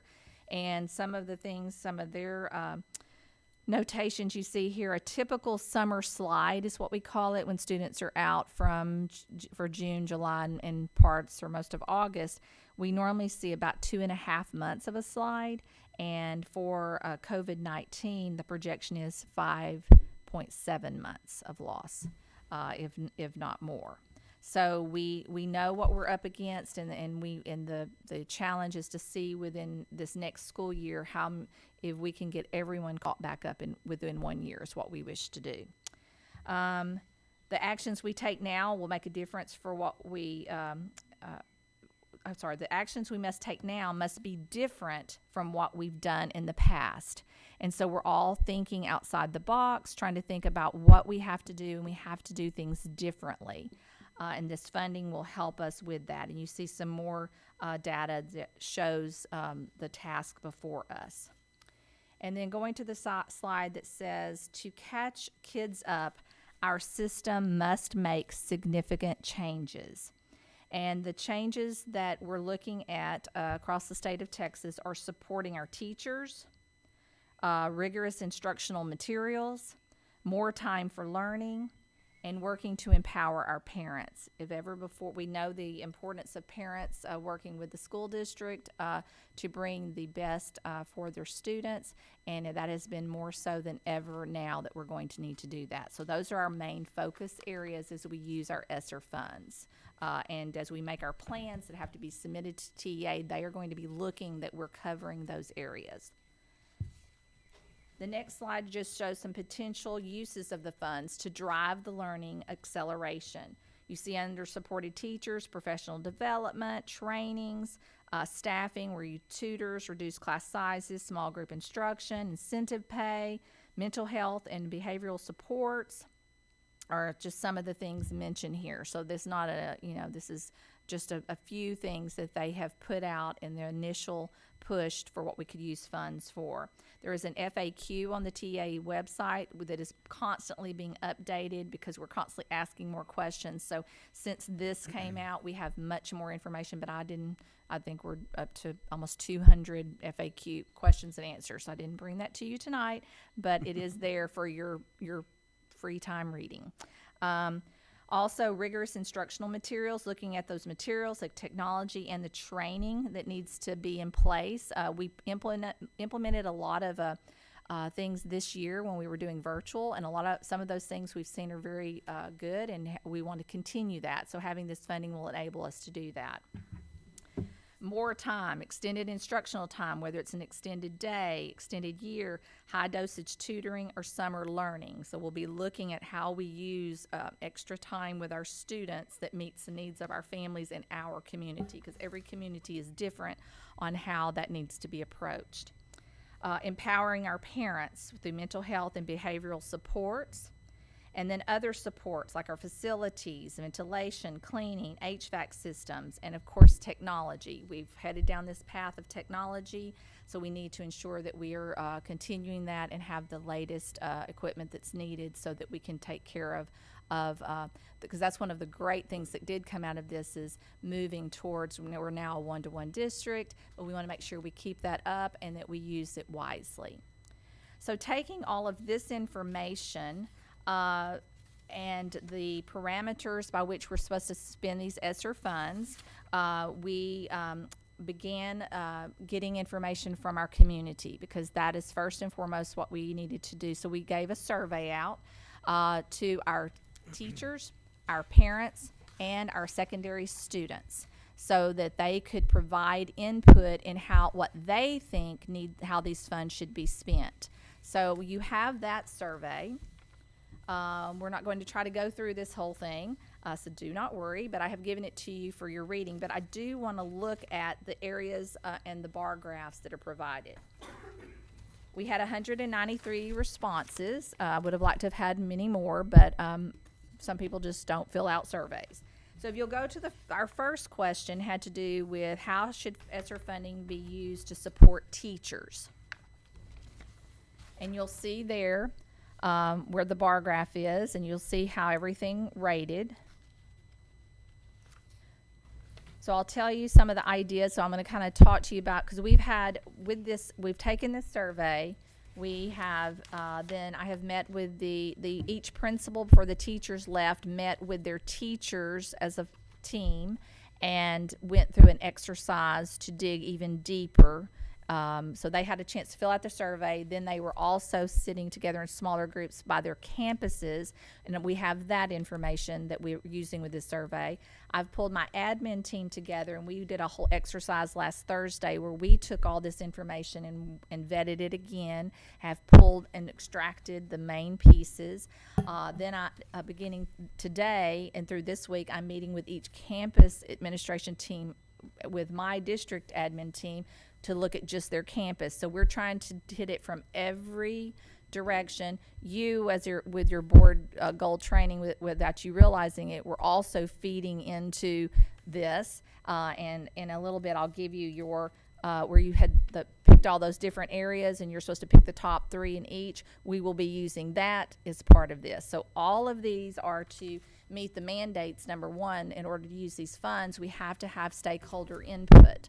So you know how I am about that. I think that's very important. So we are making sure that we have kind of gone overboard with it, because I would rather have too much information. Well, I don't really think you can have too much. The most information possible so that we ensure that we're making the right decisions.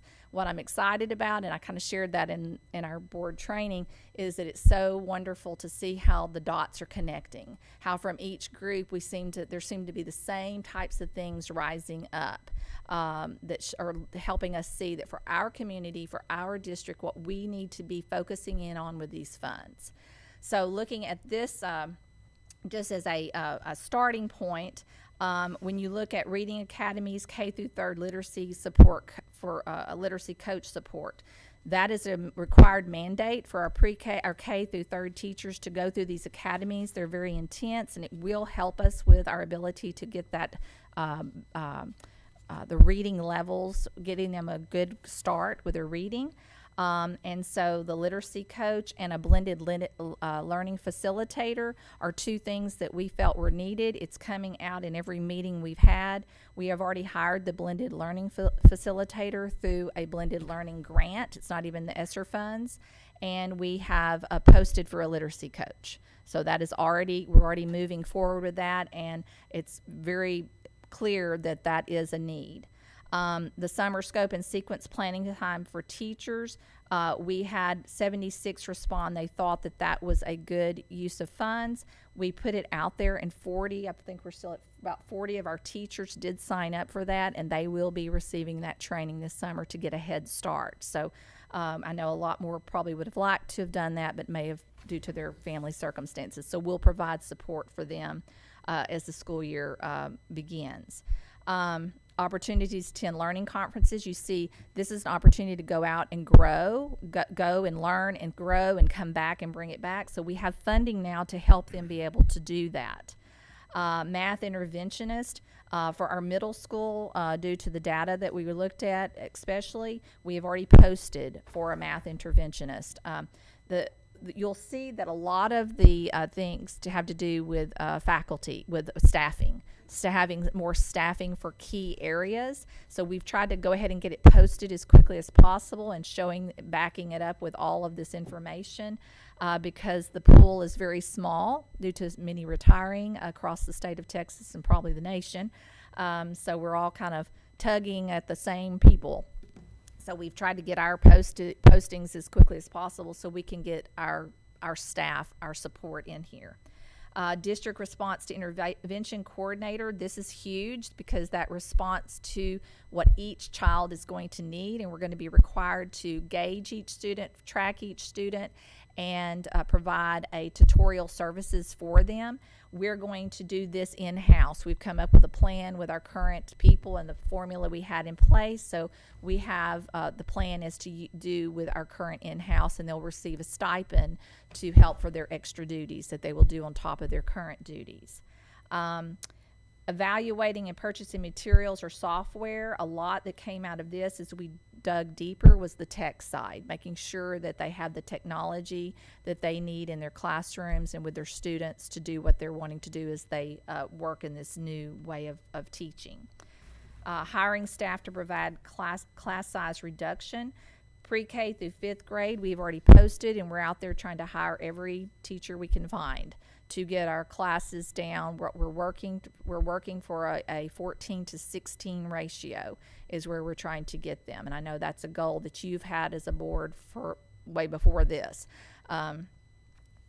Research shows the smaller class sizes at the lower levels definitely helps us move them along quicker. So we're trying to find all good teachers to come here.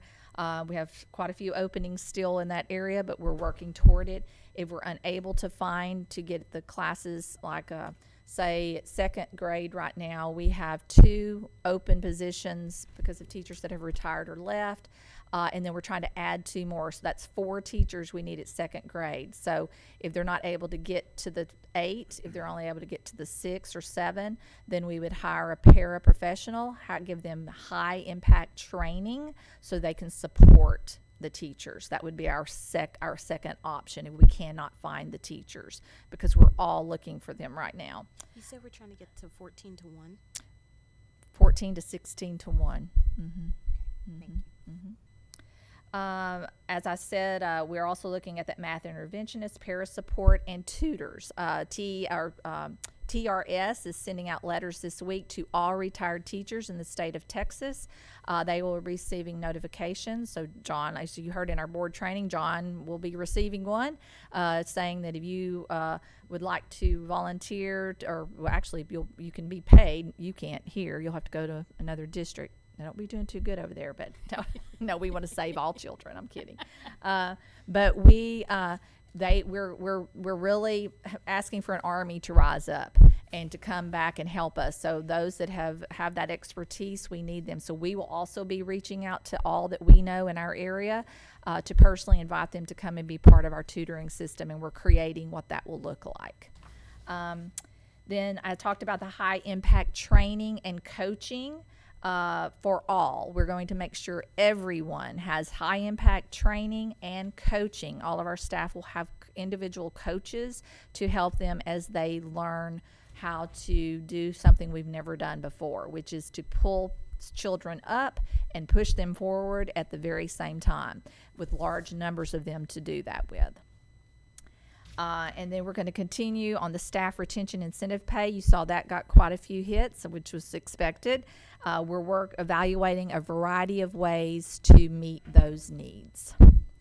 So every one that they had hit, we have already been addressing and working toward, because we felt like there was no time like the present. Do you have any questions on that? And you'll see all the back information, like their comments. You'll be able to tell where the students made comments, so you'll get a chuckle or two on some of their ideas. The next one was more time for learning.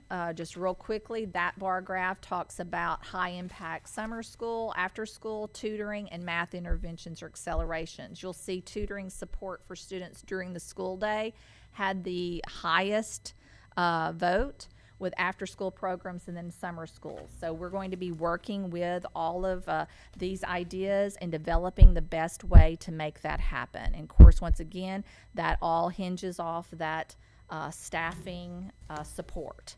So we're being very creative, thinking about how we're going to be able to make this happen. So more to come on the details of that, but we are currently working on providing all of those options to our students. A big one is empowering parents and students, which is the next one. And this is where we have posted for a family engagement coordinator, because and also freeing up our counselors from some of their other duties by like an assessment coordinator being on staff, so that they can really focus on parent training, parent support, student counseling, group counseling, all of those things. We feel this is very important piece that is always needs to be there, but especially right now as we recover from a pandemic. So all of these things will be hosting family nights, partners with communities and schools and so forth. All of this will be a part of everything that we're doing, and the family engagement coordinator will help us be able to really focus in on it. because I know as a school district, all our counselors, our principals, all of us at district admin, this is something we always know we need to do, and we strive to make it happen, but sometimes it gets lost in all the other mandates. So having someone focused to do that, we can ensure that it happens. So I'm very excited about that. And then finally, the other supports that we, some like desks to create collaborative learning spaces, Keyburger classrooms renovated to provide specialized learning spaces, and you brought that up in your, well, actually you brought up about us moving over, getting admin out of here so they could expand in this building, but also to use that other wing to think about how we can really have expand our services and our offerings. And then technology upgrades in the classrooms. That's a lot. I know he said go fast, so I'm trying to without just steamrolling over you. But the basic thing from this hearing is for you to, this is something every board meeting we will be bringing back to you. We're at this point now, and now we're at this point. But I wanted you to kind of know we've had our meetings, we have all our information, we're pulling it together, we've posted for the staffing that we know we need. We're hoping and praying we can hire the staff to come in and fill these spots, and then we're gonna make this happen. This is a very exciting time about being able to do some things we've always wanted to do and haven't had the funding to do it, but we're trying to be very strategic and careful. So with that said, any questions? You talked about partnering with communities in schools. Yes. What is that program? Communities in Schools is a grant-funded program. We actually had it last year at the high school, and they pay half of the salary of a counselor, and we pay the other half, with their focus on family enrichment, engagement, dropout prevention, connecting them to resources to help them in whatever their area of need is. They do home visits. So we are going to partner with them again this year and at the middle school, because we worked some things out through staffing to have covered it all at the high school in another way. So they're going to be helping us at the middle school. So it's a great program, great resource. They have lots of connections in the region that otherwise we may not be aware of. Does anybody have any questions? When we're at that point for that community in schools program to launch that, will we have some type of PR campaign so parents and guardians will not wonder who's this person? Well, they'll be reaching out, the communities in schools, when they start their programs and things. The counselors working with the admin of those campuses will make sure that the parents have the information, know who the contacts are, and so forth. So yes, so whomever they're serving, that group of students, so like middle school students, would be aware that you have this access. Okay. So but do we launch that, or does Community in Schools launch Community schools will work with the campus to do that. Okay. Yeah, they're basically, they come under our umbrella and work with us, so they're one of our staff members. Okay. There are no other questions. Ms. Cook, is that it for the hearing? Are you done? Thank you. Thank you. I know that was fast and furious. That's good. One more thing, though, that connects to that, because I was trying to figure out where to connect, is your board goals. Did I put those at your Yeah, they're here. place? Okay, I didn't put them at my place. Those, before you, if you don't get it done tonight before you leave, if you could get it back to me as soon as possible, or just call me and say, I picked these three, however you want to do it. You need to pick your top three for each of the 4 categories. So you can just do something as simple as just circle. Do 1, 2, and 3, or just check 3? It doesn't- I think she wanted 1, 2, and 3. I think that was correct. So you just like 1, 2, and 3. That's my first, my second, third, and then they're going to use that for our second meeting next week. So as soon as you can get that back to me, and that helps me also with all the ESSER funding. So it's all kind of coming together. Whew, okay. So that'll end the portion of the meeting for the public hearing. Agenda item 5 are the superintendent reports. All right, there's lots in here, so we're going to try to do this quickly too. We do have our STAR preliminary scores, so this will help you see where we have areas of need. But I'm happy to say I'm so proud of our teachers and our students because, you know, they say prepare for the worst and hope for the best. Well, I was really prepared for the very worst, and our teachers and our students rose up. And even though it's not where we want it to be by any stretch of the imagination, it is definitely not as low as we thought it was going to be. So applaud our staff and our teams for their diligence in one of the most difficult times that we've ever experienced in education. So I've asked Shelley to come, and you have in your purple folder some just preliminary things she's going to go through very quickly. She did find some corrections, and that's why you're getting this page to replace another page. This So, replaces the third page. replace Is this this in one. the Yes. purple binder? Yes, Ye- in the yes, purple your purple folder. folder. You'll have This one, replaces two, your last and then page. this is the last page that's replaced. Could've And made these the are hot font off the as presses. Same size. I know, I couldn't find that actual document. I was searching madly for it and I could not find it. I was like, oh, it's gonna have to be small. These star results that you have, they are preliminary, just a caveat there, because we don't have our final results from the state, and then so some of these scores will change slightly. They're not going to change a whole lot, but they will change slightly. You'll see on the first page that you have the 3rd through 8th grade star results, and what I did here was I compared 2019, which is the last time we took the assessment, to this year, just to see a comparison of what the results for each grade level look like. Of course, you're not comparing the same kids, but you're comparing the same grade level of student. So as you're looking at it overall, I've taken some time to really look at this, and I do see a few patterns. We do see dips in many areas, but what is interesting is that we do see some growth in some areas as well. So in a year like we've had, to see the growth is amazing.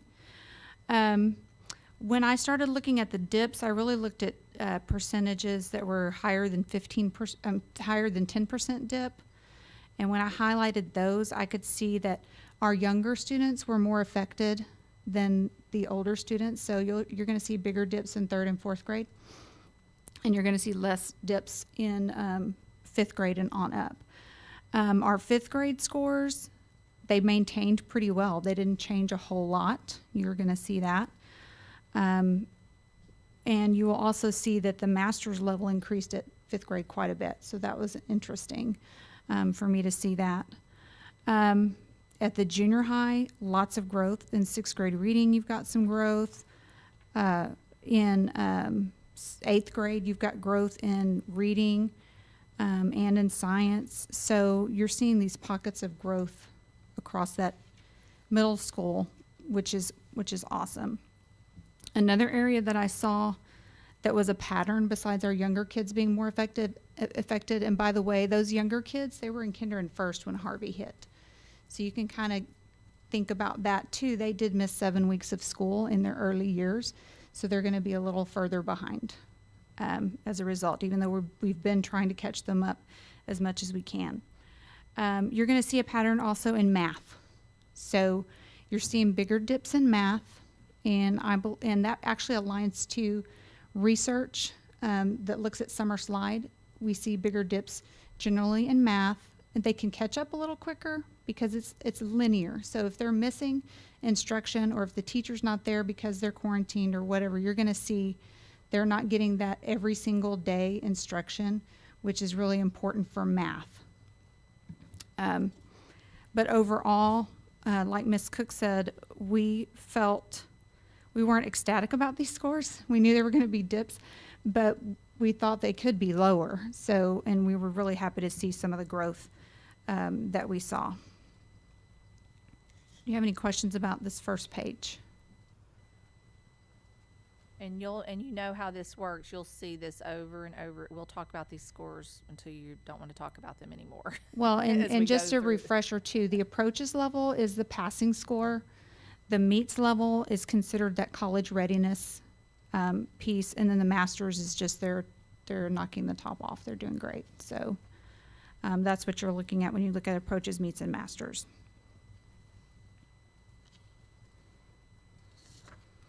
Your second page shows you the high school results for EOC. And it's the same type of comparison.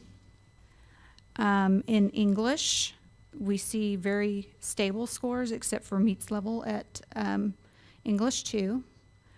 And again, you'll notice in math, we see those dips happening, bigger dips happening, and in biology.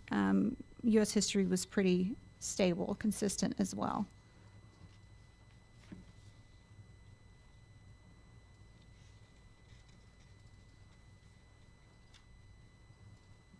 Do you guys have any questions about the EOC?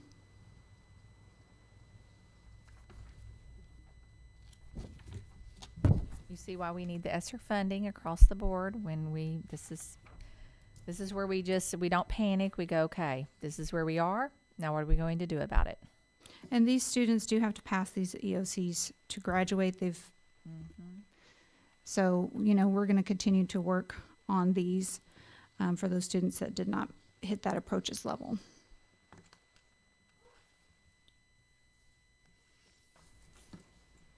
And then your tiny print page, sorry about that, shows pre-K on through 8th grade. I thought it was important to look at our younger students, even though we're not looking at star scores exactly.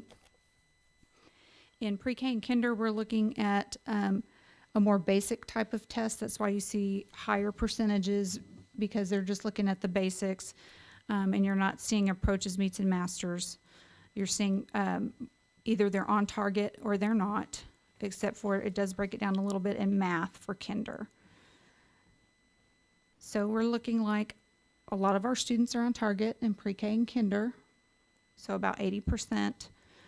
In first and second grade, those are a little more rigorous tests that are more aligned to the STAR tests that they take in reading and math, and these are computerized. But you see, as you look through those are fairly consistent with where everybody else was in the other grade levels.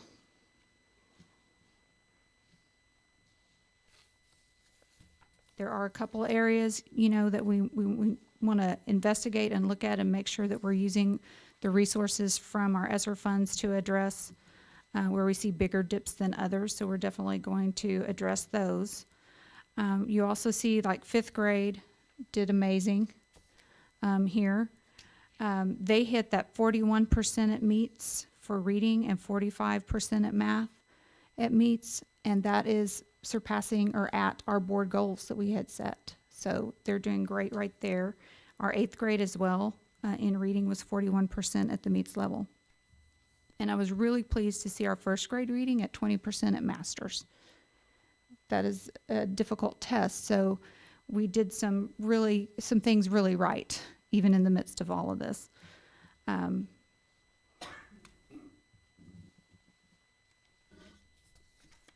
Do you have any questions about this report?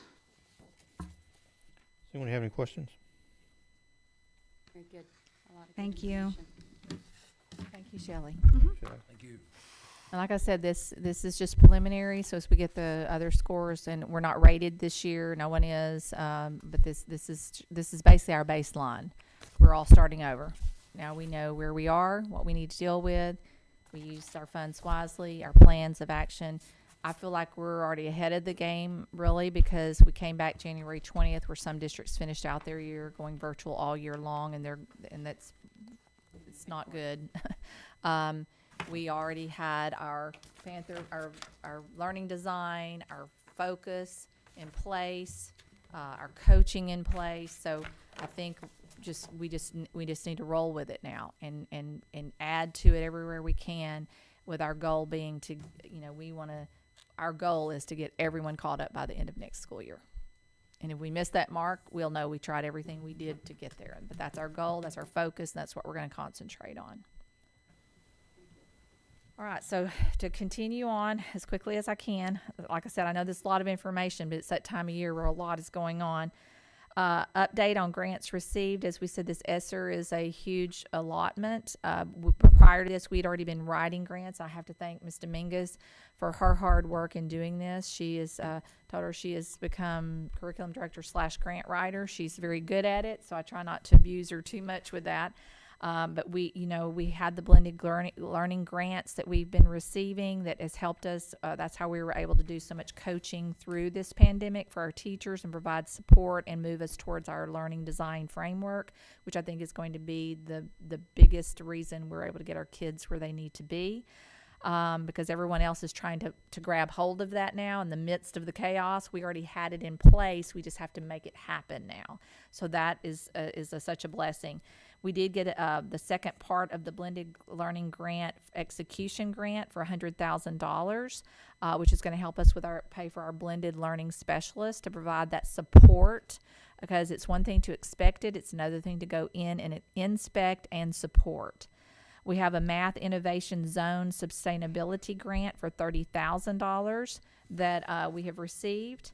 We have a Save the Children grant for $12,000 that we purchased summer materials. So we did a lot of packets that we're going to be handing out from our community bus and to our parents that are coming through for summer feed to help them have some engaging lessons and so forth and activities to do during the summer. So hoping that they will do that, and that will go ahead and maybe not see all the summer slide along with the current loss of learning. So thanks to these grants, we're able to do that. We're waiting anxiously for the 21st Century Grant, which would be around $600,000 if we receive it, and that would be what we would use for our summer schools, camps, tutoring and all that. So if we have that funding, then our ESSER funding, we can use some of that in other ways. So don't mean to seem greedy, but we're going to go after every penny we can find because we want to provide everything possible to our students. And so I really think we have a good chance. I'll be very surprised if we don't get this grant because we got a call back even that they called us and interviewed us about it. And they usually don't do that unless you're really being considered. So keep your fingers crossed that we get notified this week of that.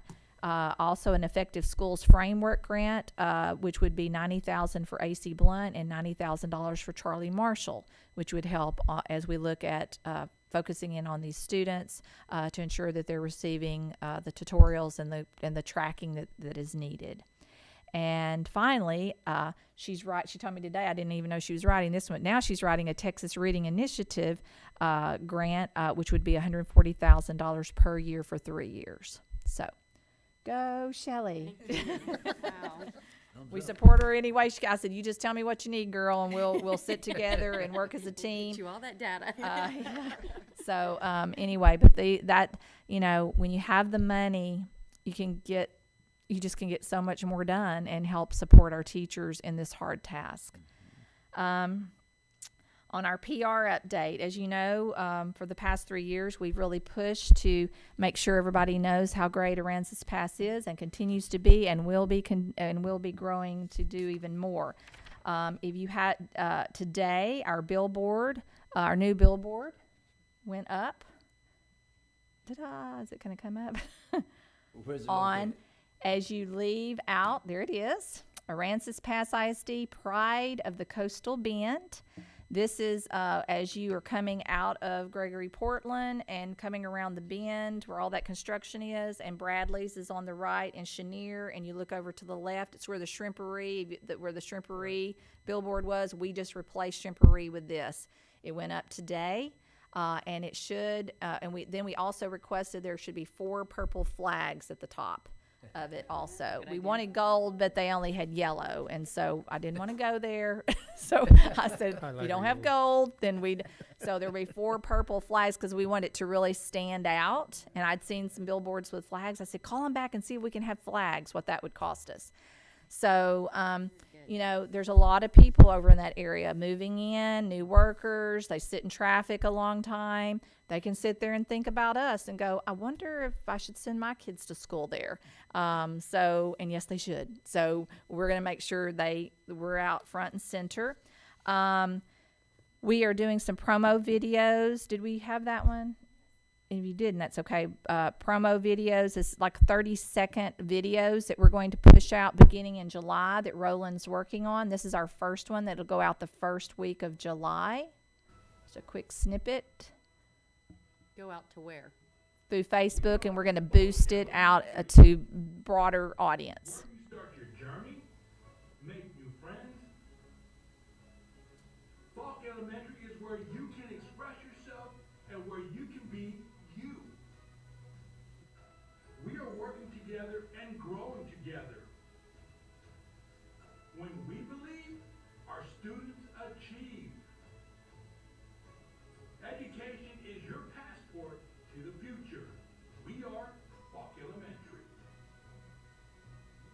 And then we're going to add to this, I asked him today to add after he says he's going to kind of pulling off the we are AP. So after he does each campus, he'll say we are Falk Elementary, we are Charlie Marshall Elementary, so on. And then he's going to add, what did I say?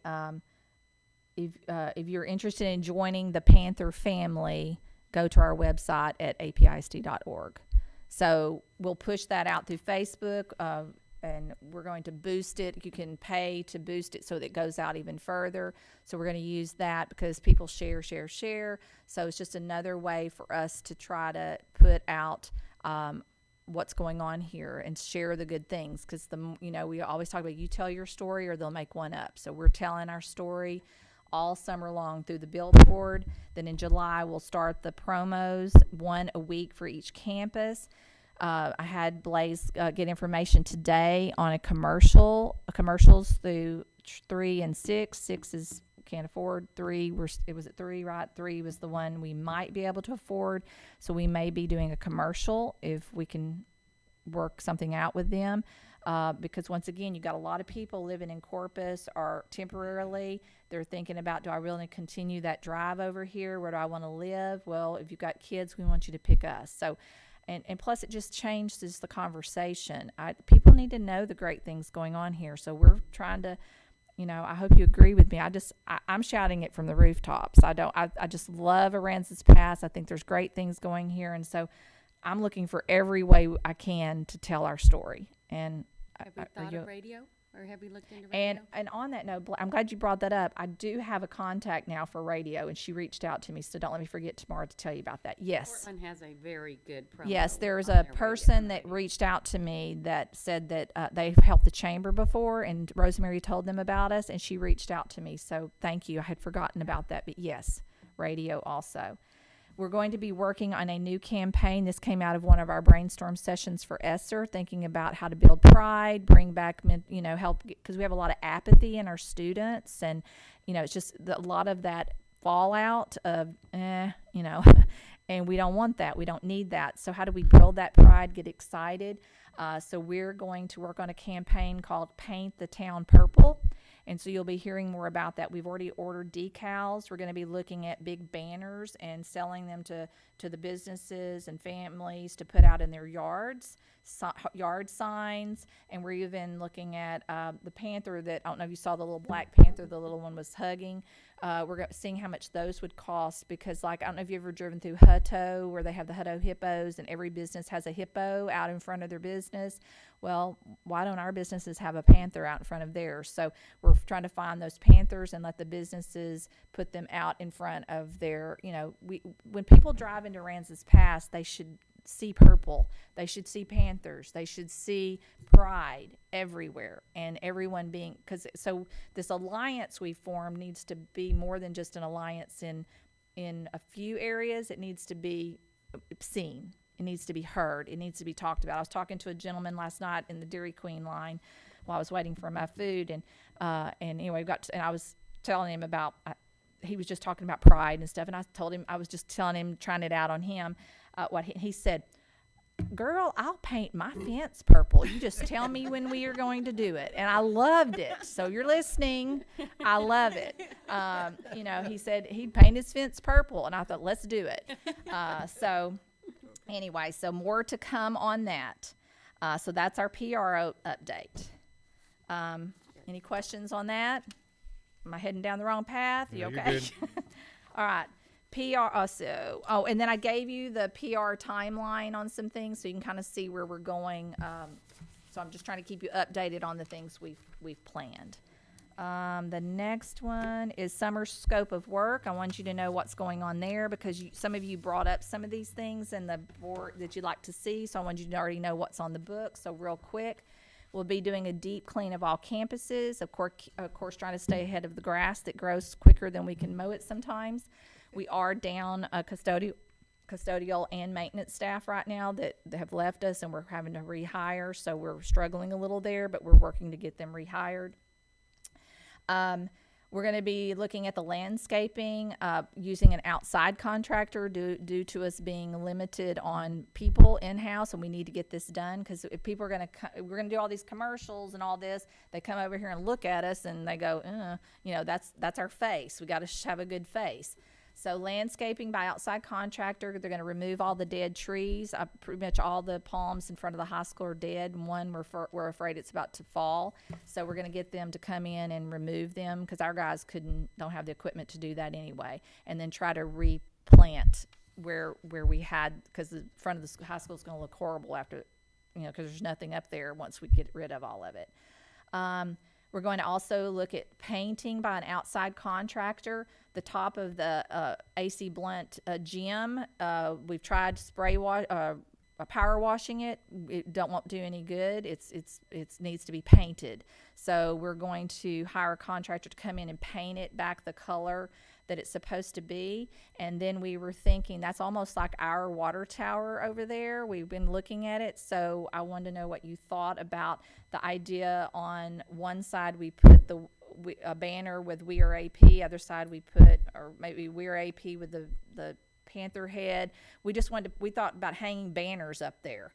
We thought about painting on there, but then I thought, when Wayne mentioned banners, I thought, that's even better, because then that doesn't fade. Not ever it does. It's easier to take down. So are y'all good with us kind of decking the halls around here? Go ahead and start the painting of the purple and looking at where we can put banners on every campus. And I just think we have to start it. We have to show the pride and put it out there.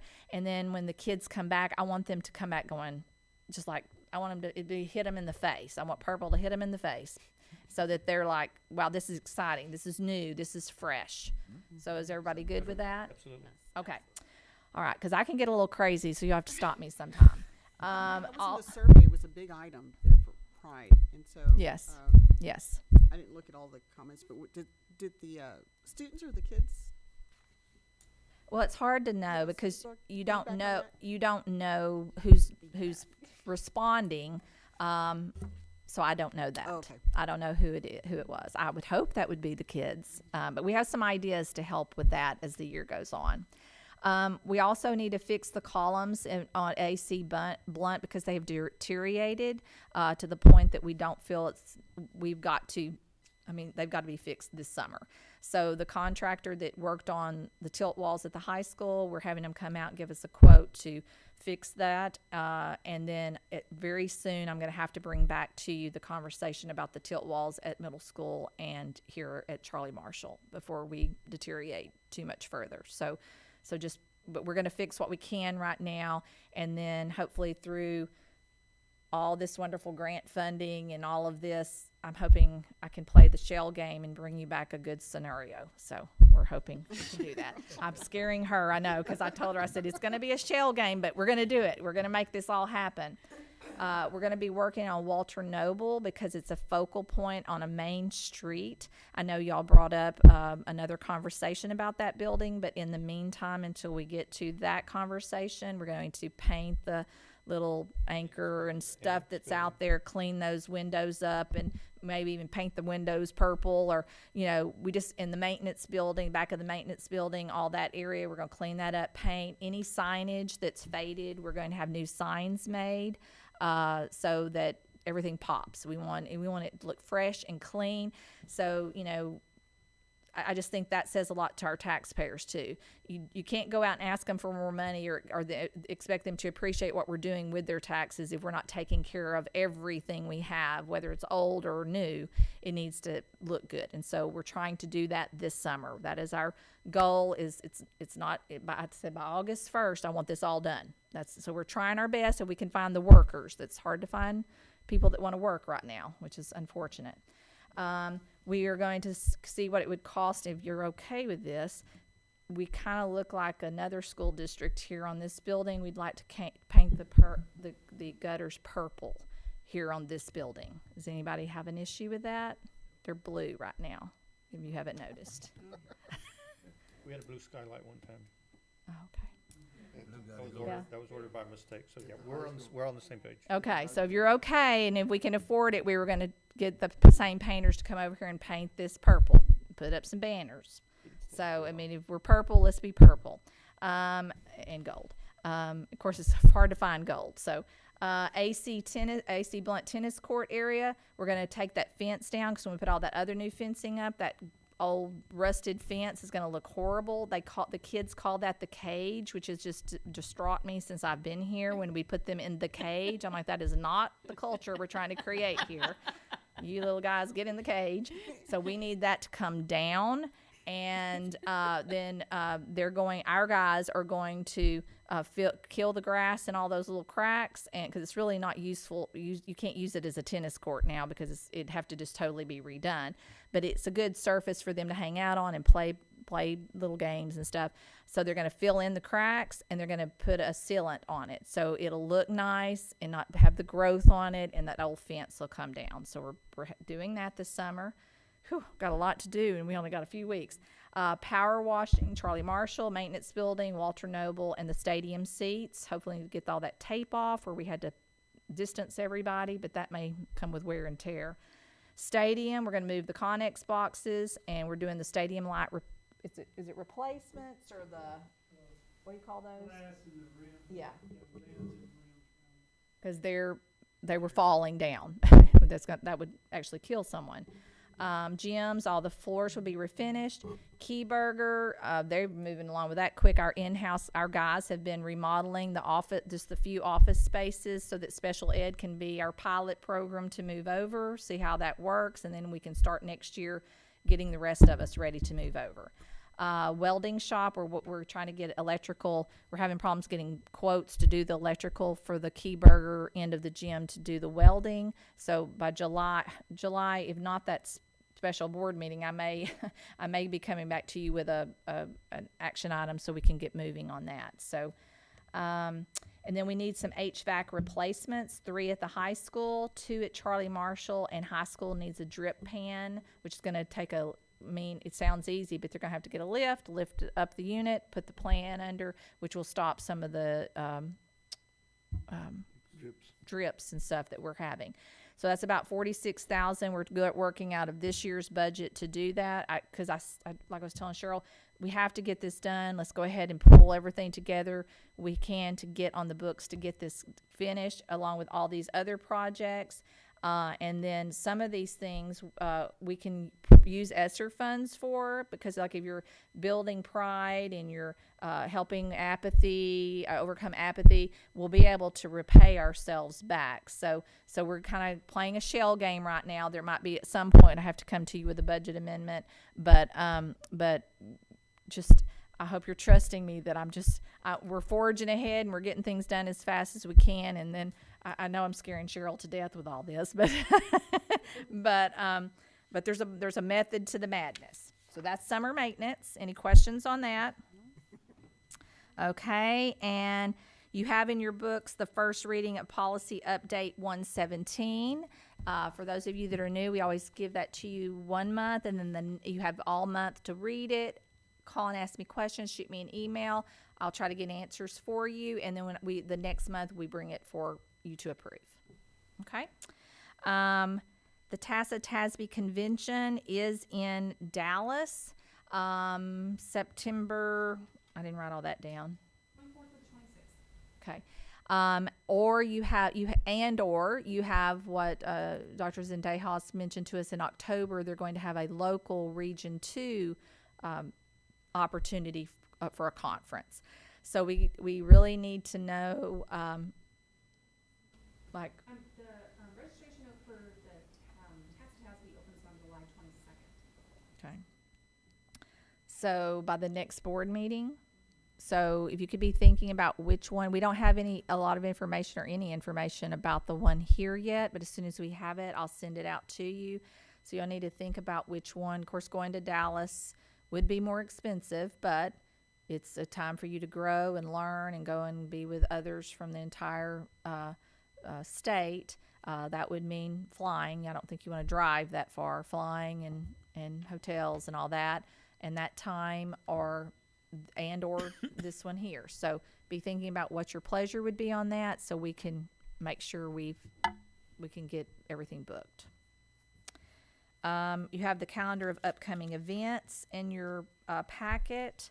And we need to set a budget workshop date to bring what we finalize as our shell game and get your input before we get to the final budget process. Thought we already scheduled that. I'm sorry? We didn't already schedule that? No, For the budget? not the budget workshop, no. Workshop. We have the goal setting. Oh, the goal setting. Yes. Okay, I'm getting them mixed up. Okay. And so if you look at your upcoming events, you have tonight the regular board meeting. Next week we'll have the board superintendent goal setting session. And then in July you have the regular, so really, and we're not ready to do it here in the month of June. We're still, because of all these moving parts. The earliest we would want to do it would be July 14th, which would be the Wednesday after your next regular school board meeting, or like July 19th, which would be that Monday, or 20th, which would be a Tuesday. Those were some good dates for us, and seemed to fit in a good time frame, but we didn't know if any of those dates might fit in yours to do a little mini budget workshop. And what we do for new board members is we kind of bring a preliminary look at it, and it's real informal, and you can ask questions, and especially since some of that will be new to you, we can kind of walk you through it so that, and then if there's anything else you want to look at or see changes to, then we have time to take that back and continue to work with it. Because working with a school budget is very messy. I think we're on template 13 from the state. Because we're coming off a legislative session, so there was a lot of things that affect the budget, and everybody's still trying to figure out what that means so that we can get down to what we really think we will have. And then you don't get your taxable values, certified values, until late July, but you need to approve a budget by the end of August. So building a school budget is the most ridiculous activity, but we make it happen every year. So when would you like to have that? Can you say those dates again?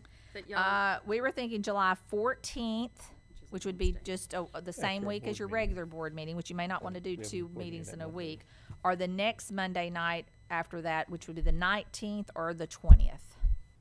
I'd prefer to do the 20th, me too. That's mine. kind of midweek, and then we don't have two meetings in 1 week. I mean, that's just my own preference. So that'd be a Tuesday night on the Yeah. 20th. Anybody? That's fine with me. I'm good. Does anyone have something conflicting? I might be able to get off. Off the couch? Is that gonna work for you, Olivia? I think so. I'm gonna put it on the calendar. So. Just put it there. All right, well, we'll shoot for the July 20th, and we'll check back with you. If something starts happening and dissolving for a lot, then we'll make arrangements. But 6:37. What do you think, 6:30? 6:30. If we could start at 6:30, that would be great.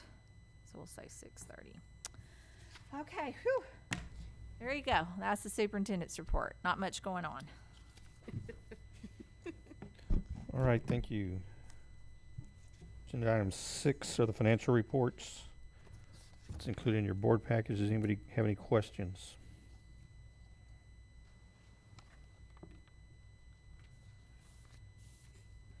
If there are no questions, we'll go on to consent agenda item number 7 is to consider and approve the minutes of the May 10th meeting.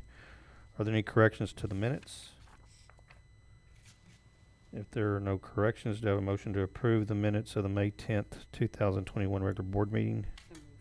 Have a second, I have a first by Ms. Diasas. Do I have a second? Second. Second by Mr. Rector. All in favor, please say aye. Aye. Any opposed?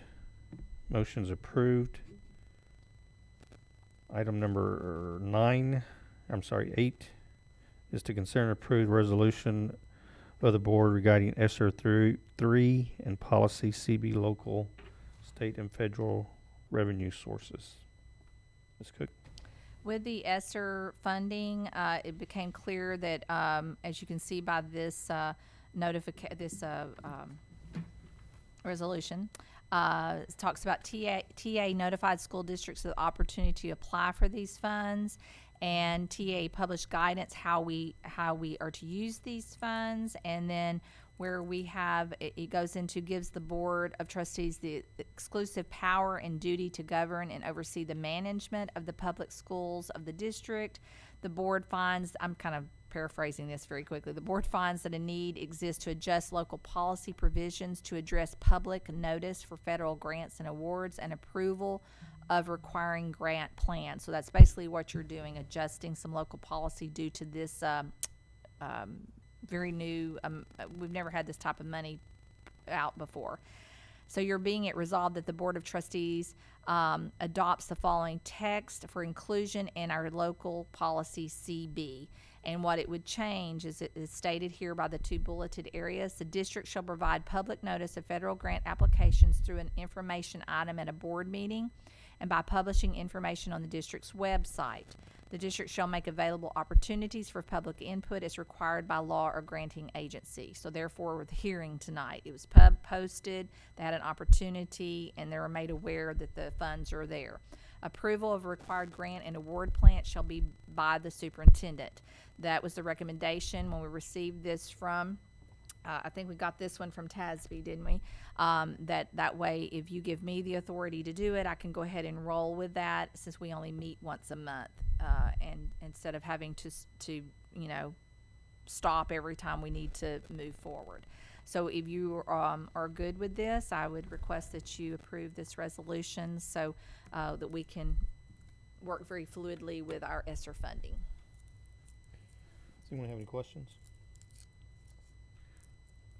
Okay, do you have a motion to consider and approve the resolution of the board regarding ESSER 3 funding and policy CB local? So moved.